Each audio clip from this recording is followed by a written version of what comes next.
thanking you all for graciously joining us on this exceptionally significant day in which our country, Ethiopia, closes one chapter.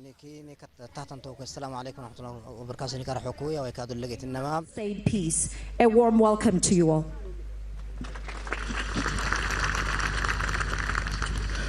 በዘመናት መካከል ኢትዮጵያ ሀገራችን በህብረ ብሔራዊ ወንድማማችነትና ብሩህ ተስፋ አብባና ደምቃ ዳግም ወደ ቀጣዩ አዲስ ምዕራፍና አስደማሚ ተስፋ ወደሚፈነጥቅበት ምዕራፍ እየተሸጋገረች እነሆ እዚህ ደርሳለች።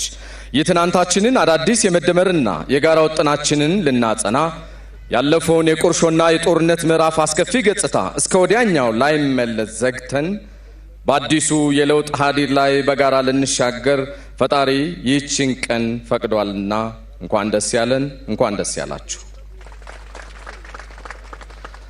አዎ ይህ እውነት ነው። እኛ ኢትዮጵያውያን በጋራ መቆም ከቻልን ግርማችን ያስፈራል፣ ሞገሳችን ያምራል፣ መንገዳችንን ይቀናል። Since time immemorial, Ethiopia has been adorned with the vibrant colors of multinational coexistence, fraternity, and hope. Congratulations to all today as we come together to sustain and build upon our time-tested values of synergy, fraternity, and solidarity.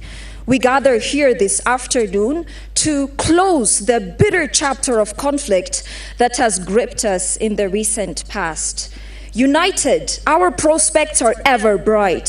In unity, our grace is awe-inspiring and our path marked by certainty.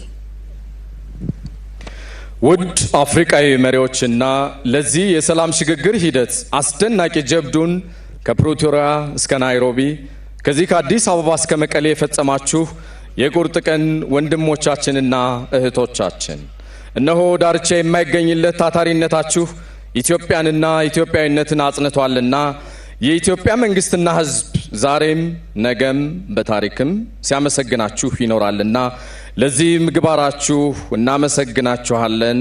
እንኳን ደስ ያለን፣ እንኳን ደስ ያላችሁ። Congratulations as well to all Ethiopians, our African brothers and sisters, and the brave sons and daughters of Ethiopia from Pretoria to Nairobi and from Addis Ababa to Mekelle, who through your courage have made the transition to peace see the light of day. The people and government of Ethiopia are eternally grateful to you.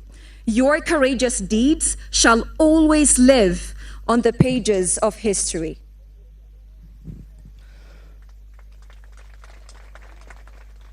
ሙሉ መርሃ ግብራችን የምንጀምረው በነበረው አስከፊ ጦርነት ሕይወታቸውን ላጡ ወገኖቻችን የአንድ ደቂቃ የህሊና ጸሎት በማድረግ ይሆናል። ሁላችሁም ከመቀመጫችሁ ትነሱ ዘንድ በታላቅ ትህትና ጠይቃለሁ። አመሰግናለሁ።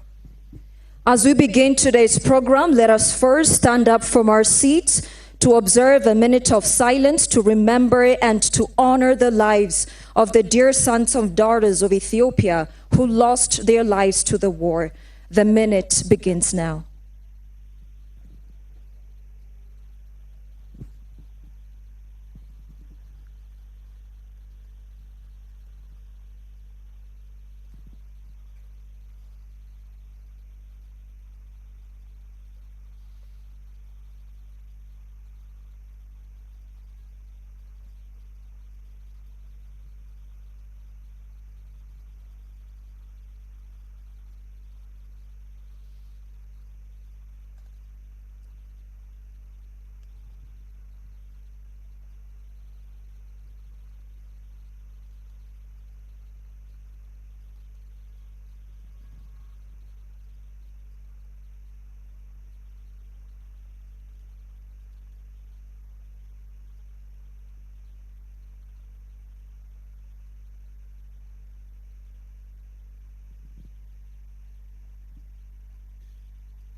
እናመሰግናለን። ወደ ቦታችሁ ተመለሱልን። We thank you very much. Please be seated. ጦርነት ይብቃ፣ ሰላምን እናጽና፣ ልዩ መርሃ ግብራችን ከዚህ ከወዳጅነት አደባባይ በመላው ዓለም በኢትዮጵያም ሆናችሁ እየተከታተላችሁ ያላችሁ ኢትዮጵያውያን ስለ ሰላም ደስ ይበላችሁ እናመሰግናለን። ከዚህ በመቀጠል ዕለቱን አስመልክቶ የተዘጋጀ አጭር ቪዲዮ ይኖረናል። እሱን እንከታተል ዘንድ ጋብዛለሁ። አመሰግናለሁ። As we proceed with today's program, we kindly ask for your attention as we screen a short introductory video depicting in brief the journey and the process that led to secure the peace. ኢትዮጵያውያን በረጅም ዘመናት ታሪካቸው ልዩነቶችን በሐሳብ የበላይነት ሳይሆን በጉልበት ሰጥቶ ከመቀበል ይልቅ ሁሉን በመጠቅለል ለመፍታት በተደጋጋሚ ሞክረዋል። ውጤቱ ግን ያለሙት ሳይሆን መከፋፈል፣ መገዳደል፣ መዳከምና ሀገራዊ ድህነት ሆኗል። ይህ የመጠፋፋት አዙሪት ሊያበቃ ይገባል የሚል ድምጽ የዛሬ 5 ዓመት በኢትዮጵያ ተስተጋባ። ኢትዮጵያ የሁላችን ሀገር የሁላችን ቤት ናት። በአንድ ሀገር ውስጥ የሐሳብ ልዩነት ይኖራል። የሐሳብ ልዩነት እርግማን አይደለም። ልዩነት እንዳለ ሆኖ መደማመጥና በመርህ ላይ ተመስርተን መግባባት ስንችል የሐሳብ ልዩነት በረከት ይዞልን ይመጣል። ልዩነት እንዳለ ሆኖ መደማመጥና በመርህ ላይ ተመስርተን መግባባት ስንችል የሐሳብ ልዩነት በረከት ይዞልን ይመጣል። ያኔ የወንድማማችነትና የትብብር መንፈስ በአራቱም የኢትዮጵያ አቅጣጫ ጎላ ብሎ ተሰማ። ሁሉም ከትናንት የተሻለች ኢትዮጵያን መናፈቅ ጀመረ። ኢትዮጵያም በተስፋ መንገድ መጓዝ ቀጠለች።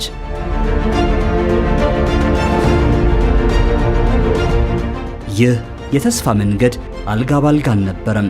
ይልቁንም ጋሬጣዎች የበዙበት እንጂ። ከሰላም ሻማ የፈነጠቀውን ብርሃን በስጋትና እልቂት አውሎ ንፋስ ለማጥፋት እዚህም እዚያም ሞት መደገስ ጀመረ። የኢትዮጵያ ሕዝብ ማስተዋል ያለበት ነገር ወንድም ወንድሙን ገሎ አያሸንፍም፣ ወንድም ወንድሙን ገፍቶ አያሸንፍም። ተቃቅፈን ተባብረን መሸናነፍ ካለን በሐሳብና በሐሳብ ብቻ እንዲሆን የበኩሉ እንዲያደርግ ጥሪ ማቅረብ እፈልጋለሁ። ሀገራዊ ለውጡን የሚመራው መንግስት ገና በ2 ዓመት ቆይታው በመቶዎች የሚቆጠሩ ግጭቶችን ለማርገብ ተገደደ። ባለፉት 2 ዓመት ተኩል ዋና የሚባሉ የሰው ሕይወት የቀጠፉ ንብረት ያወደሙ የመንግስትን ትኩረት የሳቡ 113 ግጭቶች ነበሩ። ምን ማለት ነው? በእያንዳንዱ ሳምንት የጦርነት ድግስ ነበር።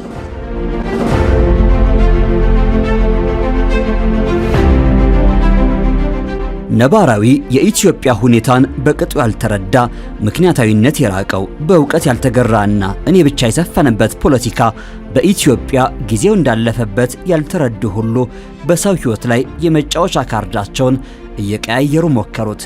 አመጽ፣ ህገወጥ የጦር መሳሪያ ዝውውር፣ ከፋፋይ ንግግሮችና ህገ መንግስቱን በግልጽ የጣሱ አካሄዶች የሀገሪቱ ራስ ምታት ሆኖም ኢትዮጵያንም ደጋግመው አደሟት። ሰላም ሂደቷ ፈታኝ ፍሬዋ ጣፋጭ ነውና መንግስት በሆደ ሰፊነት ነገሮችን በሰከነ መንገድ ለመፍታት ሲጥር ቆይቷል። እርቅና ሰላም በተደራጀና መዋቅራዊ በሆነ አግባብ ለማምጣትም በህዝብ ተወካዮች ምክር ቤት የእርቀ ሰላም ኮሚሽን ተቋቋመ። ብንሰማ ብለው እናቶች ስለ ሰላም አነቡ፣ ስለ ሰላም ዞረው ጥሪ ያቀረቡ።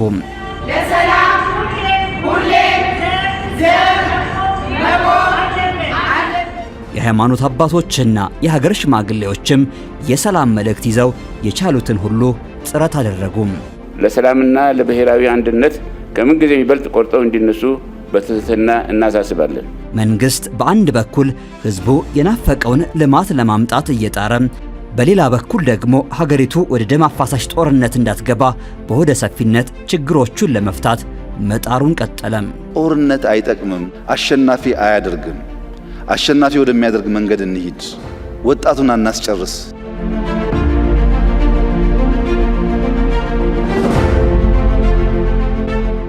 ሆኖም ስለ ሰላም የተደረገው ጥረት ሳይሳካ ቀርቶ ኢትዮጵያ ጦርነት ውስጥ ገባች።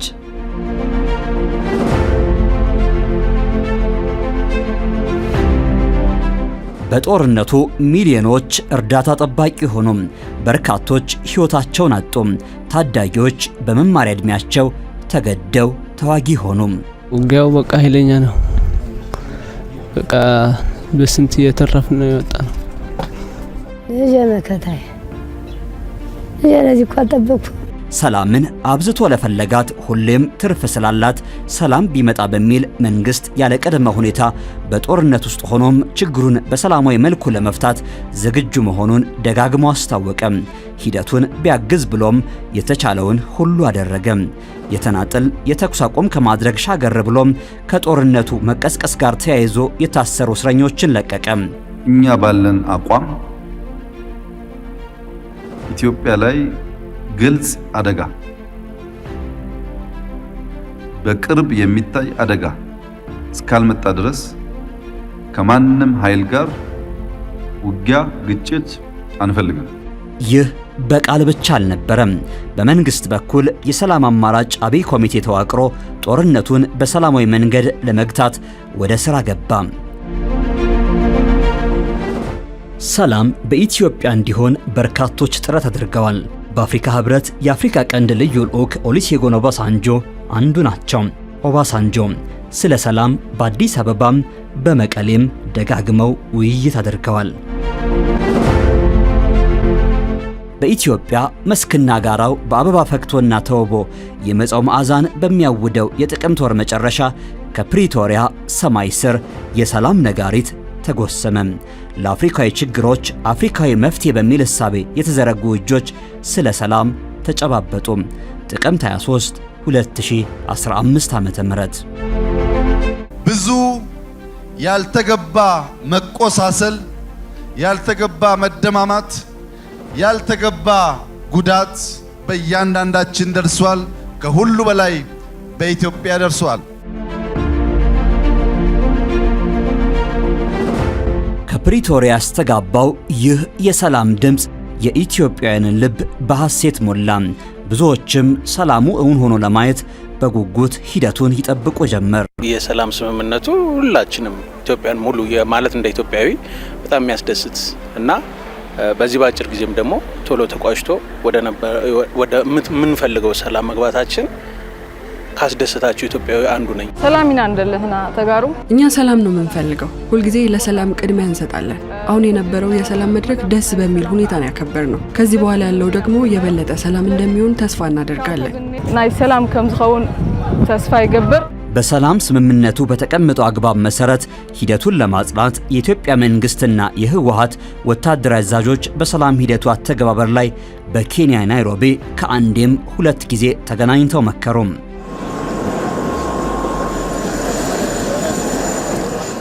ታህሳስ 17 2015 ዓ.ም በሰላም ሂደቱ የማይዘነጋ ሌላኛው ቀን። ሰላም በራሱ እስኪመጣ እንዲሁ ቆመው የሚጠብቁት አይደለም።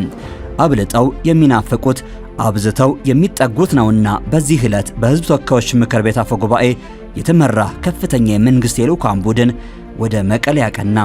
በቆይታውም ከህወሓት ከፍተኛ አመራሮችና ከተለያዩ የህብረተሰብ ክፍል ተወካዮች ጋር መከረም።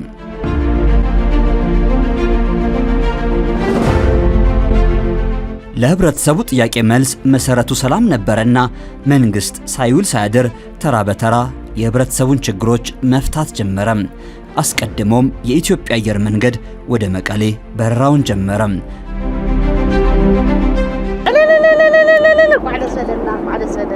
ጦርነት ያራራቃቸውን ሰላም አስተቃቀፋቸው። ብዙዎችም በደስታ ነቡ።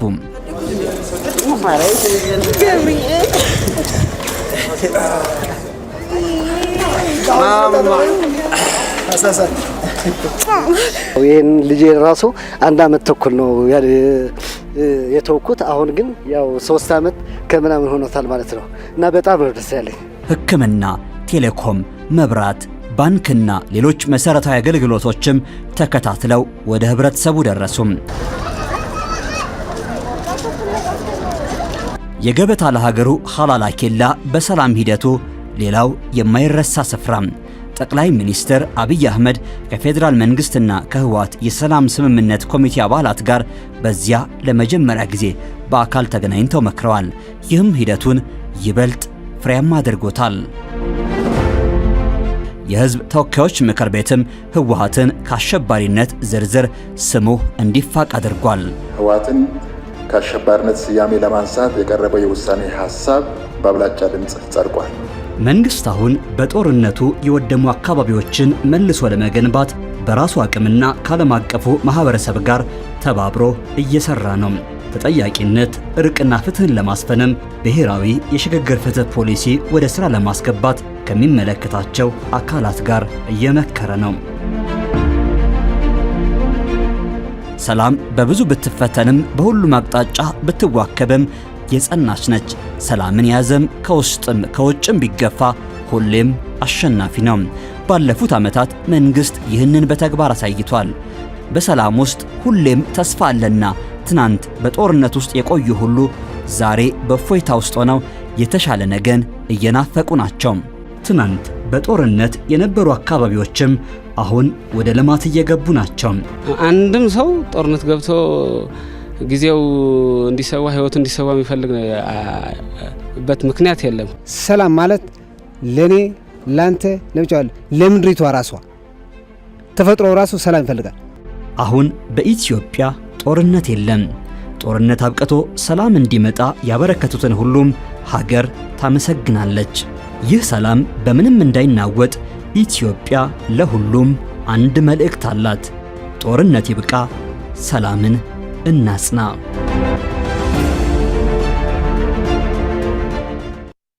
እና በመላው ዓለም ሆናችሁ በቀጥታ እዚህ ከወዳጅነት አደባባይ የሚተላለፈውን እየታደማችሁ ላላችሁ ሁሉ ሀገራችን ኢትዮጵያ በይፋ የጦርነትን ምዕራፍ ዘግታ የልማት እጆቿን ትዘረጋ ዘንድ በትብብርና በጋራ የቆማችሁበትን ወይንም የቆምንበትን ዓላማ ዳር ለማድረስ ከጫፍ እስከ ጫፍ ለምትገኙ ሁሉ ጥሪዋን በክብር ታስተላልፋለች። ጦርነት ይብቃ፣ ሰላምን እናጽና። To all attending this program in the country and those abroad watching the live transmission, we make a clarion call in the strongest of terms: uphold the values of peace and make peace reign supreme in Ethiopia. Once again, enough with war. Let's sustain peace.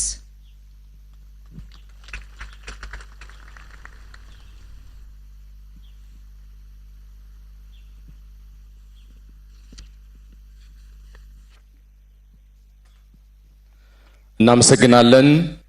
መርሃ ግብራችን አሁንም ይቀጥላል። ከዚህ በመቀጠል ስለ ሰላም፣ ስለ ፍትህ፣ ስለ ርትዕ ኢትዮጵያ ውስጥ ስለመጣው ከመቼውም ጊዜ በላይ አብዝተን ስለምንሳሳለት ሰላም ንግግር የሚያደርጉ እንደዚሁም ስለ ሰላም የተሰማቸውን አጠቃላይ ስሜት የሚያጋሩን እንግዶች እጋብዛለሁ። በዚህ መሰረት የመጀመሪያው ተናጋሪያችን የሚሆኑት የደቡብ አፍሪካ የውጭ ጉዳይ ሚኒስትር ዶክተር ናሌዲ ፓንዶርን ይሆናል። ወደ መድረክ ጋብዛለሁ። አመሰግናለሁ። Following individuals who had a key role in the peace process will present their speeches on their impressions and thoughts on the success of this process that brought peace to our country. At this point, we now welcome to the stage Her Excellency Dr. Naledi Pandor, Minister of International Relations and Cooperation of the Republic of South Africa, to deliver her remarks.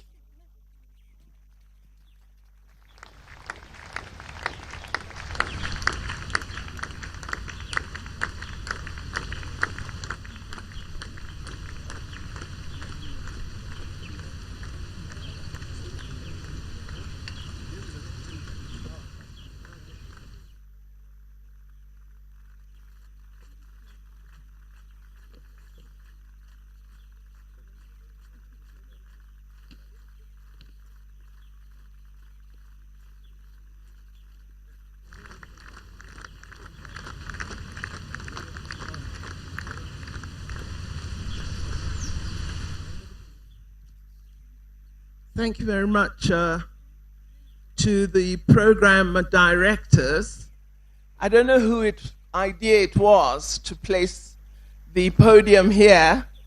The setting for the event is absolutely splendid, but the podium is very far away. So allow me to begin. And you saw in the video, I was wearing exactly the same dress when the peace agreement was signed. I do have more dresses, but this is my peace dress. Your Excellency, Prime Minister Abiy Ahmed, Your Excellencies, President Obasanjo, and President Kenyatta, Your Excellency, Deputy President Phumzile Mlambo Ngcuka, our key host this afternoon, Deputy Prime Minister Mekonnen, and Minister of Foreign Affairs of the Federal Democratic Republic of Ethiopia, all distinguished guests, ladies and gentlemen, I associate myself with the protocol that was read out so ably by the program directors earlier this afternoon. I wish to begin by expressing my deepest appreciation for the warm welcome and courtesies that I have received from all the people of Ethiopia since we arrived in this beautiful city of flowers, Addis Ababa. I can confidently say that all of us from South Africa feel most at home here in your beautiful country.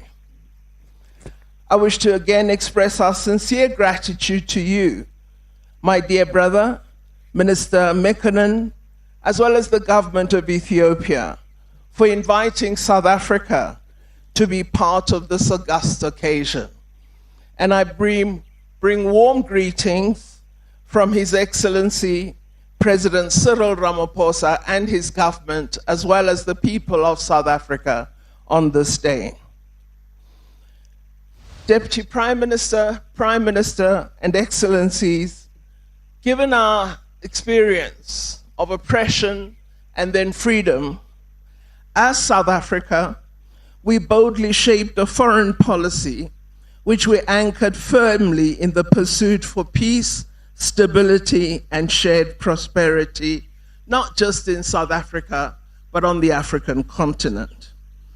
I find it extremely encouraging and fitting that we gather here today to celebrate the success of Africa's own peace initiative. I'm especially pleased that the government of Ethiopia and the leaders of the TPLF demonstrated confidence in South Africa's ability to host the African Union-led peace talks in Pretoria last year. On the 2nd of November in 2022, we witnessed the spectacle of a true Ethiopian spirit and the ability to resolve conflict through dialogue. The gathering of the parties in Pretoria reflected a true commitment to address conflict on the continent and to ensure that we lead in peace. We are heartened by the role that our apex multilateral organization, the African Union, and its leadership played in this process. And we honor you, AU Commission Chairperson, Honorable Faki Mohammed, for the role that you have played. Of course, we expect no less a role than such from our African Union and from ourselves as member states. Our continent, as we have seen, is endowed with excellent mediation and conflict resolution expertise. The role played by the panel, under the leadership of His Excellency President Obasanjo, supported by His Excellency President Kenyatta and Her Excellency Deputy President Mlambo Ngcuka, brings pride to our aspiration for African solutions for African problems. we've been closely observing the implementation of the cessation of hostilities agreement. And we are really, really encouraged and pleased to say that the progress that we've noted gives us all hope that silencing the guns in Africa is no longer a slogan, it is a strong possibility. And we hope that out of this agreement, the people of Africa will realize that conflict is what is causing us to experience underdevelopment, and that peace is the only route to development. And so all of us must exercise every effort to ensure that we enjoy peace on the African continent. I really wish to commend all parties in the steps they have taken to implement the Pretoria Agreement. The launch of the various structures relevant to the agreement has been, I think, very, very important. And we've seen the African Union Monitoring, Verification and Compliance Mission playing a very important role in the peace-building process in the Tigray region. I wish to commend the continued commitment and support of the Ethiopian National Defense Force as well as the TPLF to the processes required by the agreement. I wish to conclude by appealing that in the process of implementing the agreement, no child, no woman, no person must be left behind. Humanitarian aid must reach all corners of the affected communities. All of you gathered here as leaders know that the success of a negotiation is judged not by the signing, but by what happens after we have signed the agreement. The progress we've noted thus far is testament that together and united in pursuit of peace, stability, and development, we as Africans can achieve much more. These are aspirations enshrined in our Agenda 2063, which refers to a peaceful and secure Africa for a prosperous Africa based on inclusive growth and sustainable development. It is most historical that the lessons of peace for Africa should come from the great nation that's never been colonized, Ethiopia. And it is correct that it should come just from here. We have now learned lessons on how best to resolve our disagreements, that we must resolve them through dialogue. I hope we'll continue to see a meaningful improvement in the silencing of the guns on our continent, in the promotion and protection of human rights, not just here in Ethiopia, but in every country on our wonderful continent of Africa. Our people yearn. They yearn for peace. They yearn for freedom. They yearn for the enjoyment of human rights. They yearn for prosperity. And together, the lesson we see here is we can make it happen.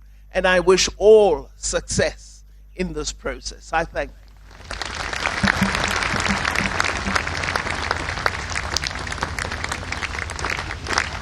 እጅግ አድርገን እናመሰግናለን።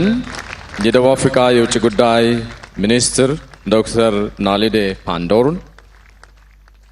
ቀጣዩ ተናገራችን ክቡር ኡሁሩ ኬንያታ በአፍሪካ ህብረት የከፍተኛ ተወካዮች አባልና የቀድሞ የኬንያ ሪፐብሊክ ፕሬዝዳንት ይሆናሉ። አመሰግናለሁ። Your Excellency Dr. Naledi Pandor, Minister of International Relations and Cooperation of the Republic of South Africa, we thank you very much. We now kindly invite to the stage His Excellency Uhuru Kenyatta, member of the AU High-Level Panel and former President of the Republic of Kenya.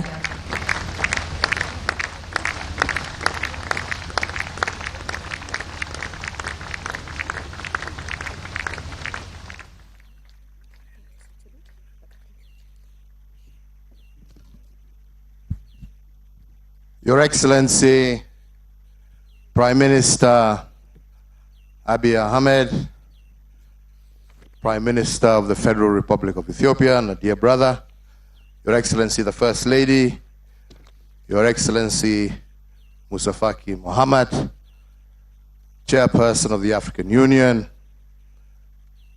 all protocols observed.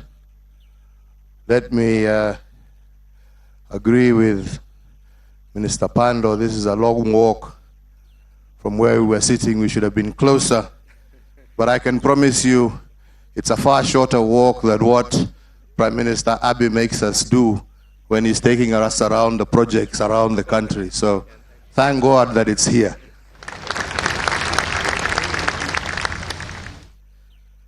Today is not my day for speeches.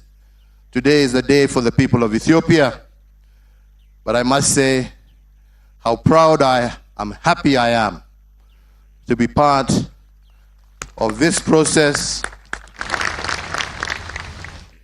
for a country that I love, a country that is my neighbor, and a country that is at the heart of the African continent.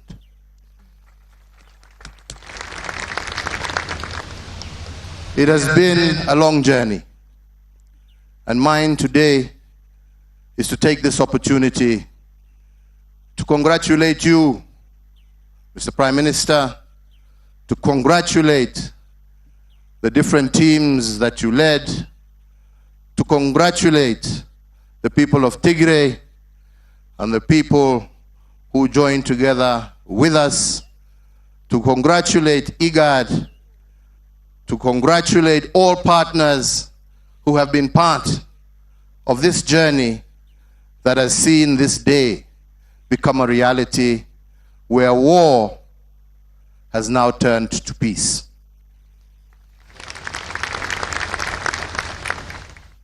Ethiopia is a country of great potential. Ethiopia has always been a country of great potential. Ethiopia is a country that has led the way to showing the African continent how different nationalities and communities can live peacefully together under one flag. So as we see today, you have once again chosen to take that lead, to show that our differences, be they ethnic, be they religious, are nothing in comparison to the unity that we may have that can lead not only Ethiopia, but Africa to prosperity.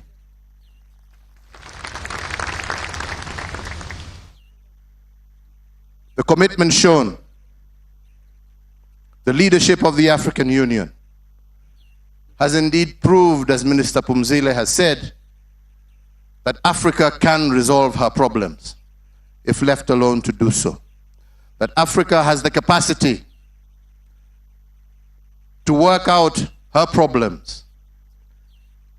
And I believe what has happened here in Ethiopia is clear testimony to that fact. And we look forward for Ethiopia now beginning to take her rightful role as she brings peace to herself, to take leadership in bringing peace to other conflict areas across the continent of Africa. Ladies and gentlemen,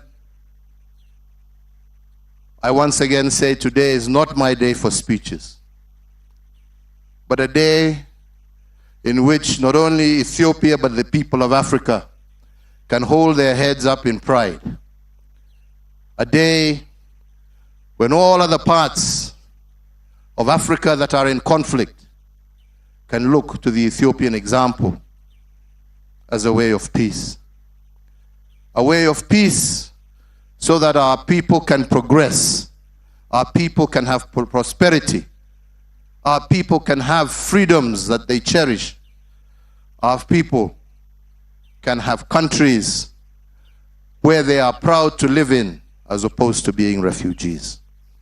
May we learn from this experience, and may God be our guide in that journey. Long live Ethiopia. Long live the people of Ethiopia. Long live Africa. Exaba Ethiopia Ibarak. Asante sana. Thank you very much. እናመሰግናለን የተወደዱ ወንድማችን ኡሁሩ ኬንያታ።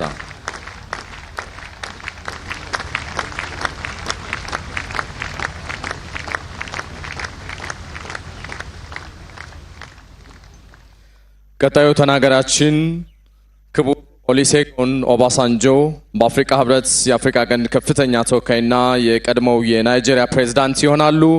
አመሰግናለሁ። Mheshimiwa Uhuru Kenyatta, tunashukuru sana. Excellencies, ladies and gentlemen, at this point, join us now in welcoming to the stage His Excellency Olusegun Obasanjo, AU High Representative for the Horn of Africa and former President of the Republic of Nigeria.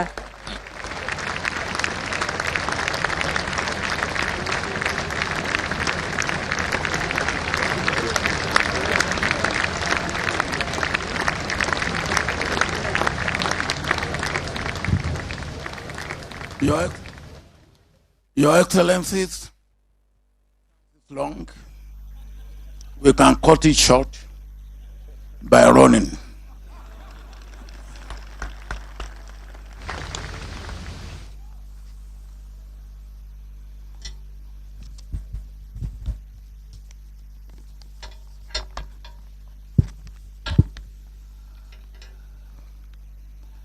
Your Excellency, Dr. Abiy Ahmed, Prime Minister of the Federal Democratic Republic of Ethiopia. Excellencies, my dear brother, former President Uhuru Kenyatta, and my dear sister, former Deputy President Dr. Nsule Nkunka. Your Excellency, Deputy Prime Minister and Foreign Minister of the Federal Democratic Republic of Ethiopia, Temeke Mekone. Your Excellency, Ambassador Musa Faki Mahamat, Chairperson of the AU Commission, the Chairperson of the Peace and Security Council, Your Excellency Ambassador Bankole Adeoye, Commissioner for Political Affairs, Peace and Security, Excellencies, members of the Diplomatic and Consular Corps, distinguished ladies and gentlemen. On behalf of the members of the AU High-Level Panel, former President of Kenya, His Excellency Uhuru Kenyatta, and former Deputy President of South Africa, Dr. Nsule, I wish to thank the Prime Minister and the federal government for organizing this important event that brings us together to take stock of lessons learned from the Africa Union-led and Ethiopian-owned peace process, as well as to also congratulate ourselves for the commendable work that has brought lasting peace to this beautiful country of Ethiopia. From my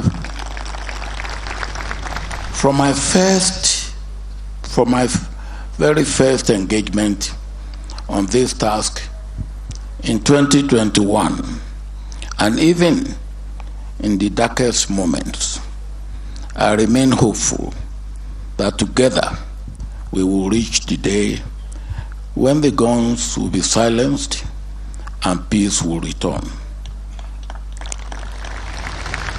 Much of the success in the peace process is owed to the leadership of His Excellency Dr. Abe for his steadfastness and the bold steps he took in the interest of peace.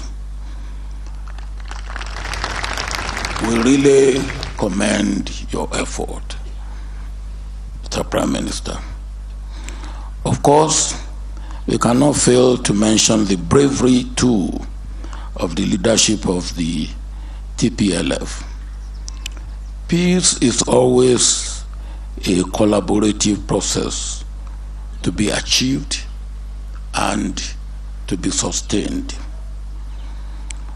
There's a famous saying, success has many parents, while failure is an orphan. And the success of the Ethiopian peace process owes a debt of gratitude to many others, whom I would like to acknowledge. First, I would like to thank the chairperson of the AU Commission, Musa Faki Mohammed, for entrusting me with this enormous and extremely important task as High Representative for the Horn, and for bringing on board my brother, former President Uhuru Kenyatta, and my sister, former Deputy President Dr. Pomsule, as members of the high-level panel. I applaud the commitment of the AU Commission Department of Political Affairs, Peace and Security under the leadership of Commissioner Bankole Adeoye and his team of committed officers who worked tirelessly to support us. I express my gratitude to the observers and broader international community for their facilitation and support of the process, political, technical, logistical, and financial. I would like to make a special note of thanks to the government and people of South Africa for hosting the peace talks, as well as to the government and people of Kenya for hosting the Nairobi 1 and Nairobi 2 follow-up processes. The diplomatic and political support of the Peace and Security Council cannot be neglected or ignored. Excellencies, since the deployment of the monitoring, verification, and compliance mechanism to monitor the implementation of the cessation of hostility agreement, we have continued to register positive gains in the field, thanks to the goodwill of the parties and the broader population. It is imperative that we continue to provide the necessary support for the monitoring, verification, and compliance mechanism in order to harness the gains and maintain momentum. Following the handover of the heavy weapons, the next phase of demobilization, namely the question of small arms and light weapons, the clearance of included ordinances, the full relocation of combatants to designated sites, the resumption of schools, public transport, and health services will become the focus of attention and are critical to the success of the implementation process of the cessation of hostility agreement. It is important that momentum is not lost in the implementation of the hostility agreement because of outstanding political issues. It is therefore important that the political dialogue should start urgently so that the Ethiopian people can define their future together and ensure that they never again go to war against one another. We have come here to celebrate our hard-won achievement. However, in a necessary world of realism, it is important to acknowledge that the process towards rebuilding the physical infrastructure and social fabric of Ethiopian society has only just begun. To use words used in the aftermath of another terrible civil war, the war in the former Yugoslavia, a war is not a war until a brother kills a brother. So, while it is important that we celebrate our success of a brother not killing a brother anymore, we should also take this opportunity to reaffirm our commitment to peace and to work with and support the Ethiopian government and people to repair the damage wrought by this terrible war. To this end, the AU and its member states must continue to accompany the process in whatever positive way they can, as this will also contribute to and further encourage the voluntary return of internally displaced persons and refugees.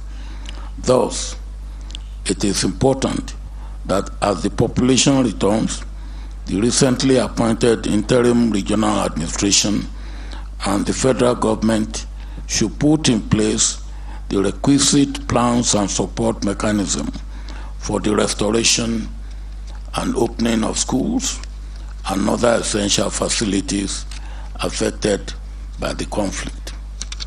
Excellencies, during a recent meeting of the Joint Committee on the implementation of the cessation of hostility agreement, the party's representatives spoke with despair about the cost of the war and the many lives lost. We mourn with you the life lost, but we also share the joy and we celebrate with you the end of the war. But they also spoke of the hope and relief that peace has brought them, stressing that they have learned the full awful cost of war. It is this message of hope and affirmation that I want to leave with you as I invite you to continue cooperating and supporting the AU as we accompany Ethiopia on this journey of reconciliation, rehabilitation, reconstruction, and durable peace and development. I have great hope for the unity, peace, security, stability, development, and progress of this country as one of the leading nations, if not the leading nation of Africa in the immediate future. You have what it takes to be in that position. Enough with war. Let's sustain peace. In this case, we must treat peace like we treat love, not to be taken for granted. Peace must always be massaged. I thank you for listening.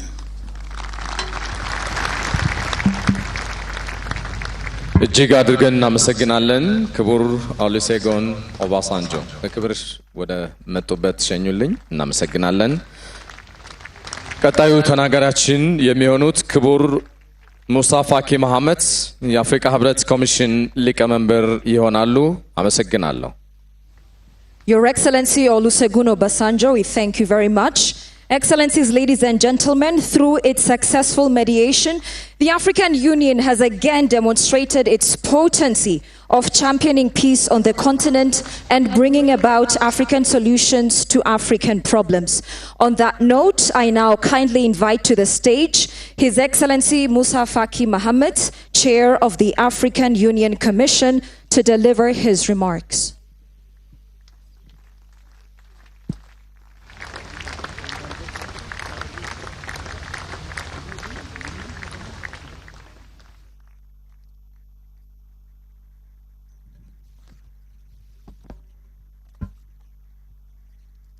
Your Excellency Dr. Abiy Ahmed, Prime Minister of the Federal Democratic Republic of Ethiopia, Excellency the Speaker, Your Excellency Demeke Makonnen,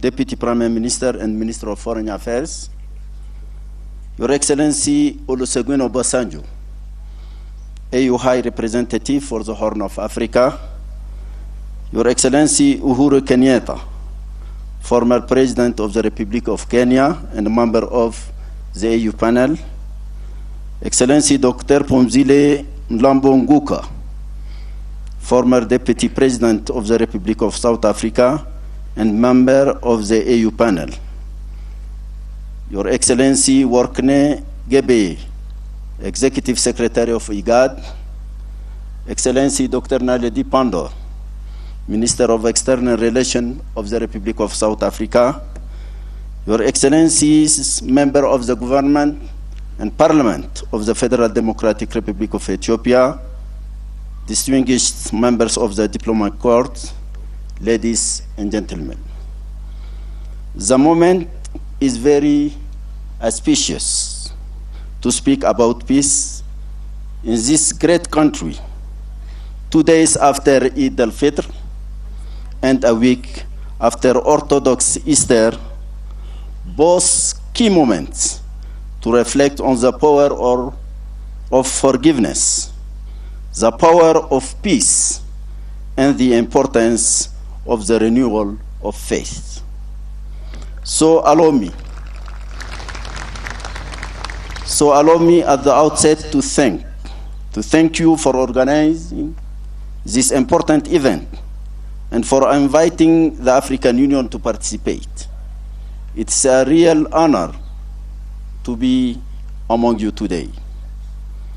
Today is about peace, what Ethiopia has experienced to find it, and what we all owe it, which is life itself, but also the dignity it gives to man. And I believe that the lessons and experience of Ethiopia apply far beyond its borders. And that is what I would like to touch on briefly with you today. Both the lessons given to us by conflict and those of its resolution. The African Union is honored to have been part of this extraordinary journey of resolution and peace building that we have achieved. Let me thank you most sincerely for the confidence you showed in the African Union, and in so doing, your deep conviction to the principle of finding home-ground African solutions to Africans' problems. Indeed, it is the duty and the responsibility of the African Union to support member states, silence the guns, and resolve conflict through dialogue and compromise. This duty becomes even more crucial, indeed a moral obligation, as it relates to Ethiopia, a country without which the organization that I have the honor to lead today would never have been established. But today my job is very simple, because the job is almost done. And it is to sincerely commend the strong leadership and the courage shown by the federal government under the able leadership of Prime Minister Dr. Abiy Ahmed and his brothers from Tigray region for their common decision to silence the guns in favor of peace and national reconciliation. I also wish to recognize the eminent members of the AU panel, former President of Kenya, Uhuru Kenyatta, and Dr. Phumzile Mlambo-Ngcuka, former Deputy President of South Africa, led by His Excellency President Olusegun Obasanjo, AU High Representative for the Horn of Africa. All of them are present here today. Thank you very much. I cannot thank them enough for their commitment and hard work and support of the parties during the talks and the implementation of the agreement. And here let me also express my deep appreciation to the Republic of South Africa under the leadership of President Cyril Ramaphosa for accepting to host the talks. I also wish to commend the regional body IGAD, the United Nations, and the government of the United States of America for their active support as observers to this process. I think also all our partners. The African Development Bank was also a key partner. Thank you. We know that much still remains to be done. The process of political dialogue, transitional justice and disarmament, demobilization and reintegration. But with peace, everything is possible. Together, with the will and the determination of your leaders. And it is the same will and determination that brought the parties to the negotiation table to end the war and began the road to peace and national reconciliation. I was personally a witness to this strong will and determination of the parties as they negotiated a truly Ethiopian-owned process. The courage, wisdom, and frankness they displayed during the talks was something I will not forget. I was also pleasantly surprised that they decided to conduct their talk in Amharic and in camera, in so doing, owning the process and its outcomes. I look forward to seeing the theme candor in the planned national dialogue, a key component of the implementation of the agreement. I look forward to the equal inclusion of women in these key processes. Your Excellencies, Ethiopia knows the price of war and the price of peace. Ethiopia also possesses the collective wisdom and experience to rebuild back better and stronger. It is partly these qualities that have cemented Ethiopia's credential as a leader within our union. And now, more than before, the region needs this leadership from Ethiopia to also support her neighbors, as you have done so diligently in the past, so that they might also find the road to peace building, security, and sustainable development. I am saying this with my thought focused on the brotherly nation of Sudan and the possible lessons that great people can learn from you, the great people of Ethiopia. The region and the continent face many challenges. There is no doubt about it. But as we have seen in the past, our collective strength lies in our collective unity. A people united can never be defeated. The legitimate aspiration and expectation of our peoples is what will strengthen this unity at national and continental levels. Let me conclude with the wise word of Nelson Mandela Madiba. In the end, reconciliation is a spiritual process which requires more than just a legal framework. It has to happen in the hearts and minds of people and of the court. Thank you.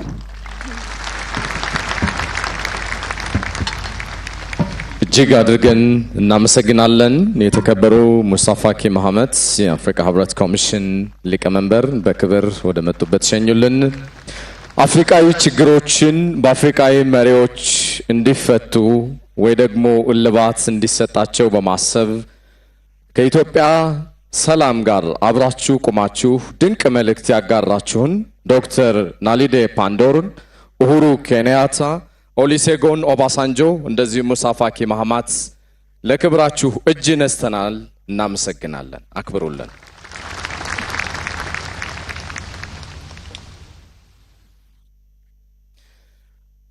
የህይወትን ጣዕም ልኬት እንደዚሁም ደስታና ሐዘን ከምንገልጽበት የኪነ ጥበብ ዘርፎች አንዱ ሙዚቃ ነው። እናም ኢትዮጵያ በቅርቡ ያሳለፈችውን አስከፊ የሰቆቃ ጊዜና የመጻኤዋን ብሩህ ዕድል ፈንታዋን እንደዚሁም የፍካት ዘመን የሚያስቃኘን ቀጣዩ ሙዚቃዊ ድራማ ተከታተሉ ዘንድ ጋብዛለሁ። ይሄ ሙዚቃዊ ድራማ በአንጋፋው የአዲስ አበባ ዩኒቨርሲቲ ተማሪዎችና መምህራንም የተዘጋጀ ነው። አመሰግናለሁ። Art is an expression of life's joys and sorrows, triumphs and challenges. We now proceed to a musical that expresses the country's recent pain and happiness as depicted through a form of art. The musical has been prepared by teachers and students of the Addis Ababa University.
ኢትዮጵያ የህብር ስም፣ ኢትዮጵያ የጽናት ስም፣ ኢትዮጵያ የፍቅር ስም፣ ኢትዮጵያ የክብር ስም፣ ኢትዮጵያ የጸጋ ስም፣ ኢትዮጵያ የአብሮነት ስም።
That we are gathered here for the sake of peace and about peace.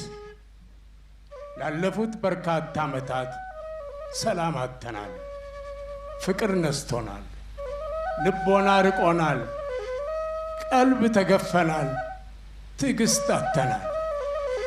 ኢትዮጵያ ምድር ናት እኮ ለልጆቿ ቀርቶ ለእንስሳቱ ለአራዊቱ ለተፈጥሮ ቀርቶ ለፈጣሪዋ መክበሪያ መደሰቻ የሆነች ድንቅ ምድር ናት ኢትዮጵያ። ይሁንና አንዳንዴም በብዙም ጊዜ በልጆች መጥፎ ግብር ምክንያት ማስታወስ የማንሻው ክፉ ጊዜያት አሳልፈናል። የግጭት ጊዜ፣ የመከራ ጊዜ፣ በዋይታ ሰቆቃም ጊዜ ተራምደናል። በሐሳብ ተለያይተን በሐሳብ ተቀራርበን በሐሳብ ተራርቀን በሐሳብ ተቃቅረን እናውቃለን። በፍቅር እንደኖርን ሁሉ ለጠብ እንነሳለን። በሰላም እንዳሳለፍን ሁሉ ለጦር እንጋበዛለን። በአብሮነት እንደቆምን ሁሉ በክፋት እንለያያለን። የዚያን ጊዜ ጩኸት፣ የዚያኔው መከራ፣ የሴቶች ዋይታ፣ የእናቶች ለቅሶ፣ የአዛውንቶች ሐዘን፣ አቤት ግጭት ስቃይ ነው። አቤት ጦርነት ፍዳ መርገምት ነው።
ባለቅኔው እንዳለው ያ ጸጋዬ ያ ሎሬቱ ብዕረ ብርቱ ሰይፍ ቃላቱ ሐሳብ ምርቱ ሊቀውነቱ እርሱ ራሱ ያኔ እንዳለው አፋዊ ሆን ሕያው ሳንሆን አፋዊ ቃለ ሕይወት ሳንሆን ብኩን ቃል አፍ ብቻ እንጂ ቤታችን አንድ ነው። ቤት ብለን ለልጆቻችን ያወረስናቸው ፍቅር የሞተበት ቤታችን ያው አንድ ነው። ነፃነት ብለን ባርነትን፣ ሕይወት ብለን ሞትን ለልጆቻችን አወረስን። ጀግንነት ብለን ፍርሃት ከተብናቸው። በወረረን ባዕድ ሞት ማግስት አዲስ ተስፋ፣ ለተራበ ህልውና አዲስ የአገር ውስጥ ሞት፣ ለአዲስ ትንሣኤ በቃተተ አይን አዲስ መቃብር ከፈት። አፋዊ ጋዜጣ ብኩን የሐሰት ነፃነት ዘረጋ። ልጆቻችንም በተስፋ ልፋት ቃተው መከሙ። ምን ነው ባሉ ልጆቻችን ላይ ፈረድንባቸው። አፋዊ እኩልነት፣ አፋዊ ክትባት ከትበን ፍርሃት ወርሰን ፍርሃት አውርሰን ሕያው ሳንሆን አፋዊ ቃለ ሕይወት ሳንሆን ብኩን ቃል አፍ ብቻ እንጂ ቤታችንስ ያው አንድ ነው።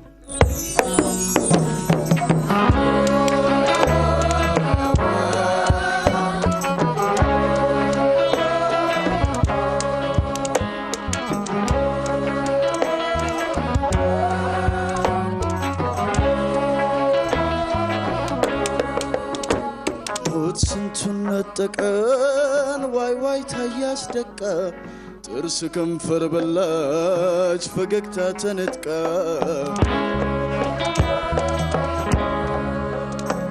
ወንድም በወንድሙ ተነሳ ለፍርድ ጨክኖ አንቀው በክፋት ገመድ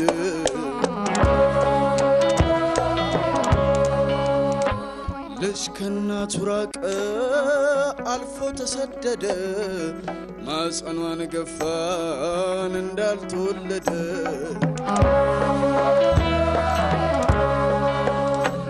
ጨቅላ ጭቃ ራቀው በደም ተጫወተ ፍቅር ሰው ራበው ሰላም በሞት ሞተ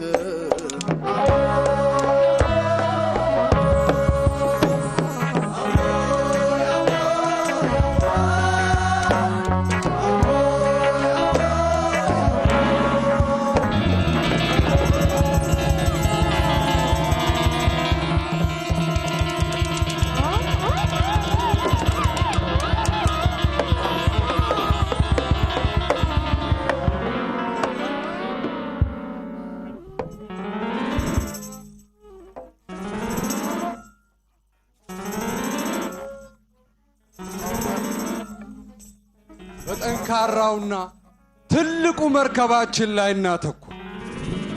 አብረንና አብረን መኖር ያሻናል። ከአውሎ ነፋስ ለመከለል ከገባር ዞፍ ስናፍ ለመጠለል ሁላችንም በየመርከባችን ትልቁ መርከባችን ላይ እንጽና።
የሚያሻን ትልቅነት ነው። አንዳችን ለሌላችን ጥላ ነን። ፍቅራችንን ወዛችንን ታሪካችንን ለዓመታት ያቆየነው በሰላም ውስጥ አዛንቀን ነው። ዛሬስ እንዴት ይጉደል? ለምን ይሄ ይቅር? ምን ይሆን እንዲህ ያደረገን? ማን ይሆን ለዚህ ያበቃን? ልባችን ክፍት ይሁን፣ ልቦና ይኑረን። What we need is greatness as a nation, which seem to be derailed from the challenged by conflicts. A nation without peace draws many enemies. We Ethiopians have the know-how of the value of peace. We thrive in peace and live in conflict.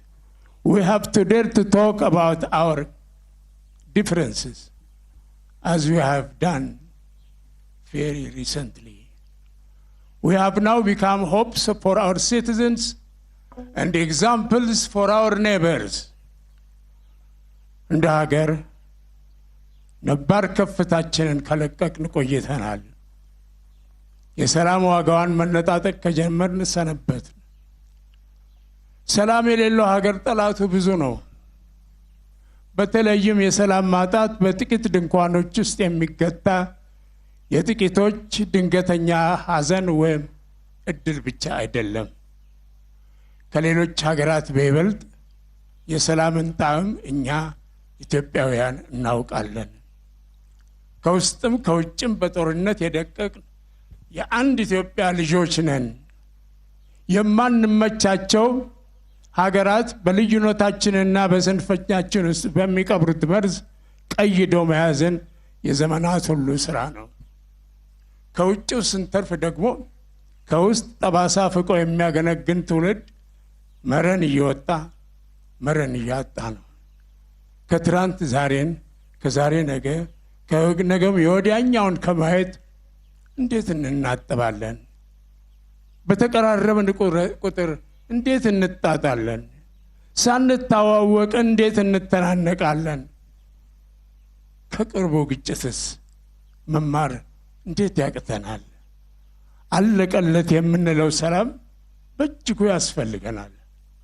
ተስፋ ሰጪ ስራዎቻችንን ለማድቀቅ ካልሆነ መዘናጋቱ ሩቅ ህልምን ይቀጫል። ጦር ሰባቂ ጥበብ፣ ጦር ጎሳሚ እውቀት፣ ጦር ጠማኝ አባዜ፣ ጦር ራበኝ ልክፍት፣ ጦር ለፋፊ ንግርት። በቃን፣ ይብቃን፣ ይብቃን።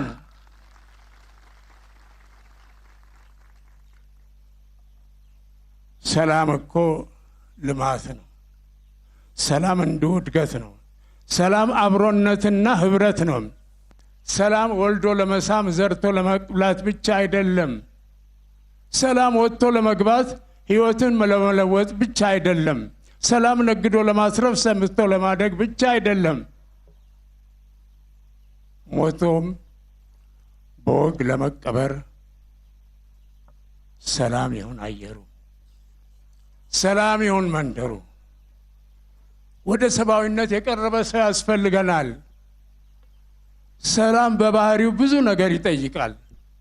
መስጠትን እና ከኔ ይቅር ማለትን ይገዳል። መኖሪያ ህብስትን እንድታጋራ ይጠይቃል።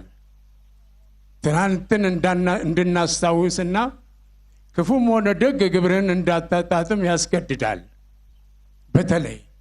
በተለይ ዓይንህን ለአፈር ብለህ ካሰብከው ወይም ካለምከው ጋር ህብረት እንድትፈጥር ግድ ይላል። ሁሌም ሰላም ሰው ሰብአዊ መሆን ብቻ ነው። የእውነት ሰው ና፣ የፍቅር ሰው ና፣ የሰላም ሰው ና።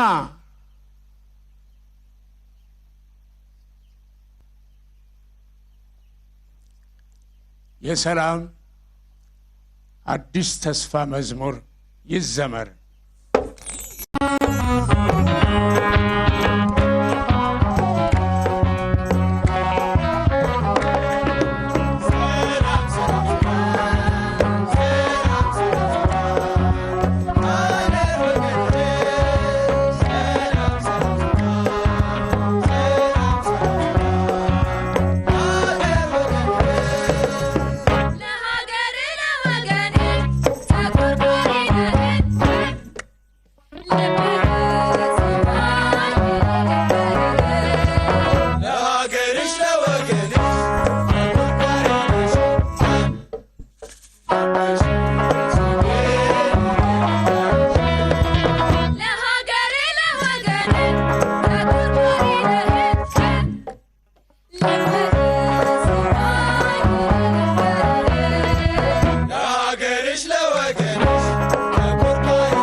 በያለንበት ለሰላም ዘብ እንቁም። እናመሰግናለን።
እሺ እናመሰግናለን።